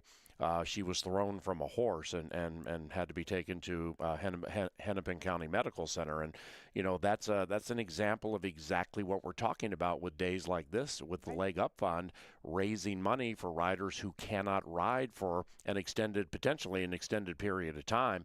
I don't know much about insurance. Maybe you know more than me, but it's insurance, not a viable thing for such a high-risk position. When you're in a game like this, I mean, seriously, the rates have to be exorbitant. I mean, so our fans just come through big time every single year. Yeah, exactly. And there were a lot of ways to get involved in it, and you guys stepped up huge. And we're so grateful for you being here tonight and giving back. I mean, these guys put on the show every day. It takes all of us, fans, jockeys, horsemen.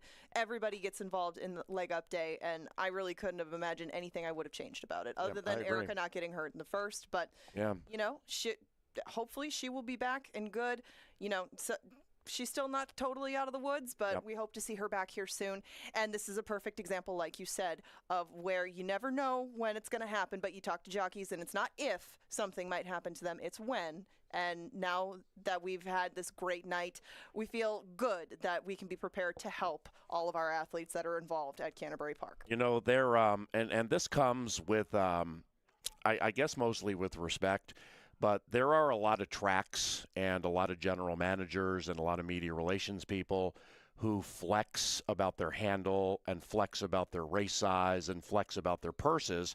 Why don't you flex about the money you don't give to injured and disabled riders? Because I still think it's ridiculous that we're one of a few, if not the only, track in the country that does something like this, like the Leg Up Fund, an actual designated day to raise money for injured and or disabled riders. So it, there may not be a lot of people listening right now. That's fine. It's when I found out that we are either the only or one of just a very few amount of tracks. I mean, we're up here in the cornfields, man, as a second level track, raising tens of thousands of dollars for the riders on whom we bet, for whom we root, and it's their livelihood. And it's just ridiculous that we're potentially the only track doing this. So stop flexing about your handle, stop flexing about your purses, and start giving money. Well put. Thank you. Okay. The 8th race. I suppose 6 furlongs the distance, maiden special weights. You like Lewis, I like Big Muckety. Tell me why you like this first-time starter from Camp Rengstorff. Winchester Place Thoroughbreds has traditionally done quite well with young horses. Tony Rengstorff is a competent trainer, and Alonzo Quinones taking the call for a horse for Tony that is live. Is not happenstance, so I don't know if this horse is live. I just know, well, first of all, we're dealing with a 4-year-old maiden here, debuting at age 4, so potentially something went wrong along the way. I'm taking a little bit of a stab here with Q. Why do you like Big Muckety? I like Big Muckety because it's easier to bring a horse back when they've had a start rather than bring them up to the races for the first time. I think that there's both a lot of ability, probably throughout most of this field, but Big Muckety having that start of experience over a couple of horses that I like, including Lewis. I just have to lean his way and hope that 5-2 drifts up a little bit, but you can see the selections on the board. Most of them are in play for the people that are making selections. We'll find out in 9 minutes who is going to come home with their maiden win after the 8th. And we thank you very much for joining us today, and also for contributing to the Leg Up Fund. We're back at it tomorrow at 1 o'clock, and get all the information on what we do here at Canterbury via CanterburyPark.com. Excellent work as usual this evening by Angela and Kevin Gorg, and excellent work by those of you chucking softballs at that dunk tank. I don't know how many times you went down. I went down like 7 times. I think you went down like 15. Yeah, I lost count after about 10, but all worth it for a good cause. However we can get involved and support, that's what we do. And that's jockey Carlo Lopez in there now. Thank you very much for joining us. Best of luck with the 8th.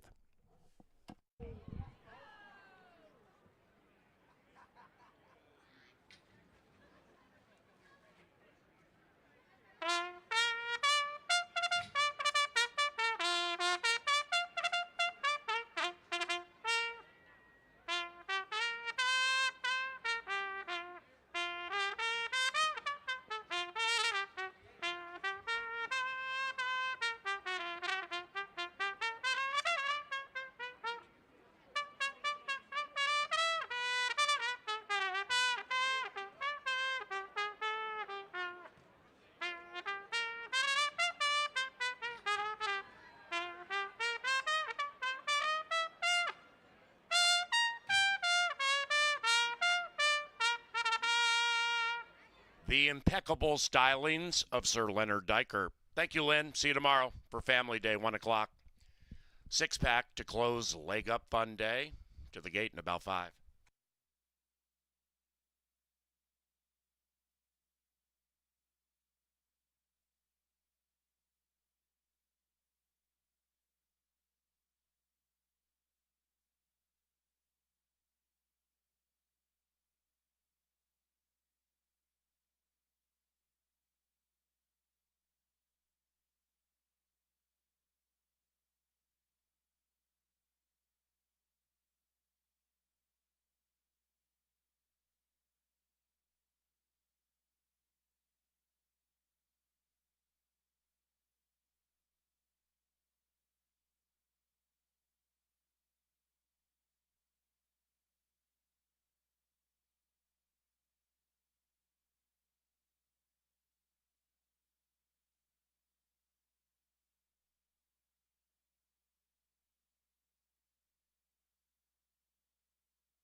It is now post time.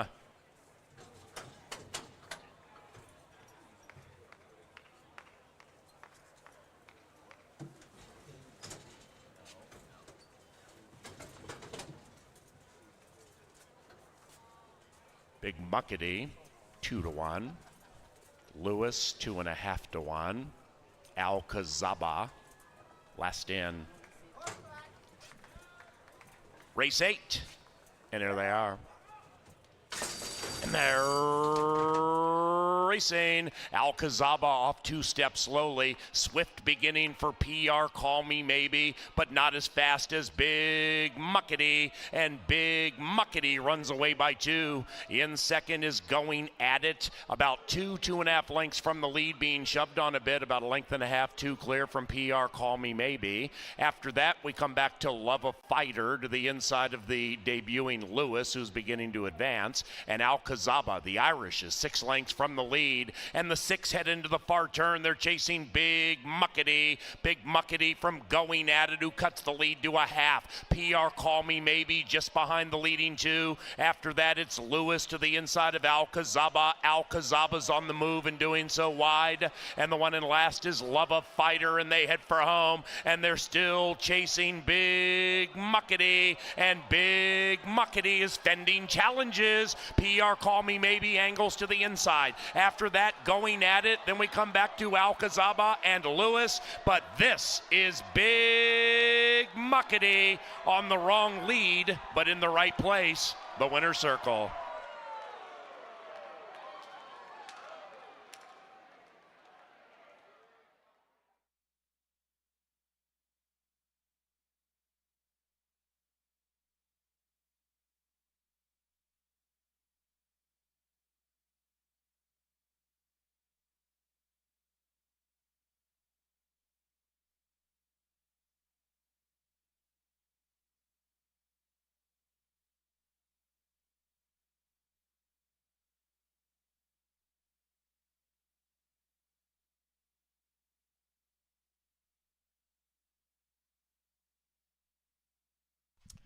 Number 4, Big Muckety first. 4-1-6-5. And it's unofficial.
Now in the winner's enclosure, it is Big Muckety and Constantino Roman.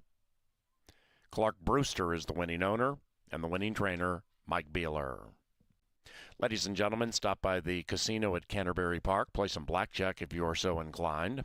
Otherwise, racing resumes tomorrow, Family Day, at 1 o'clock. If you are leaving Canterbury Park, please drive safely.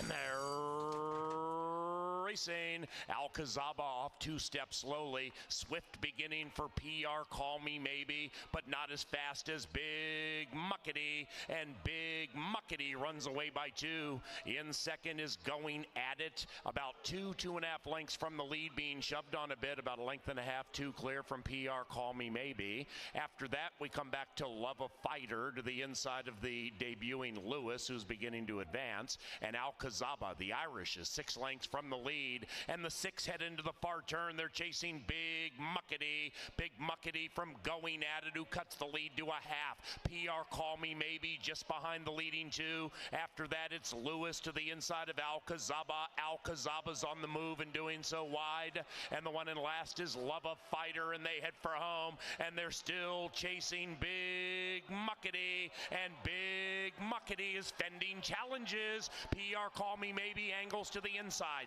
After that, Going At It. Then we come back to Alcazaba and Lewis. But this is Big Muckety on the wrong lead, but in the right place, the winner's circle.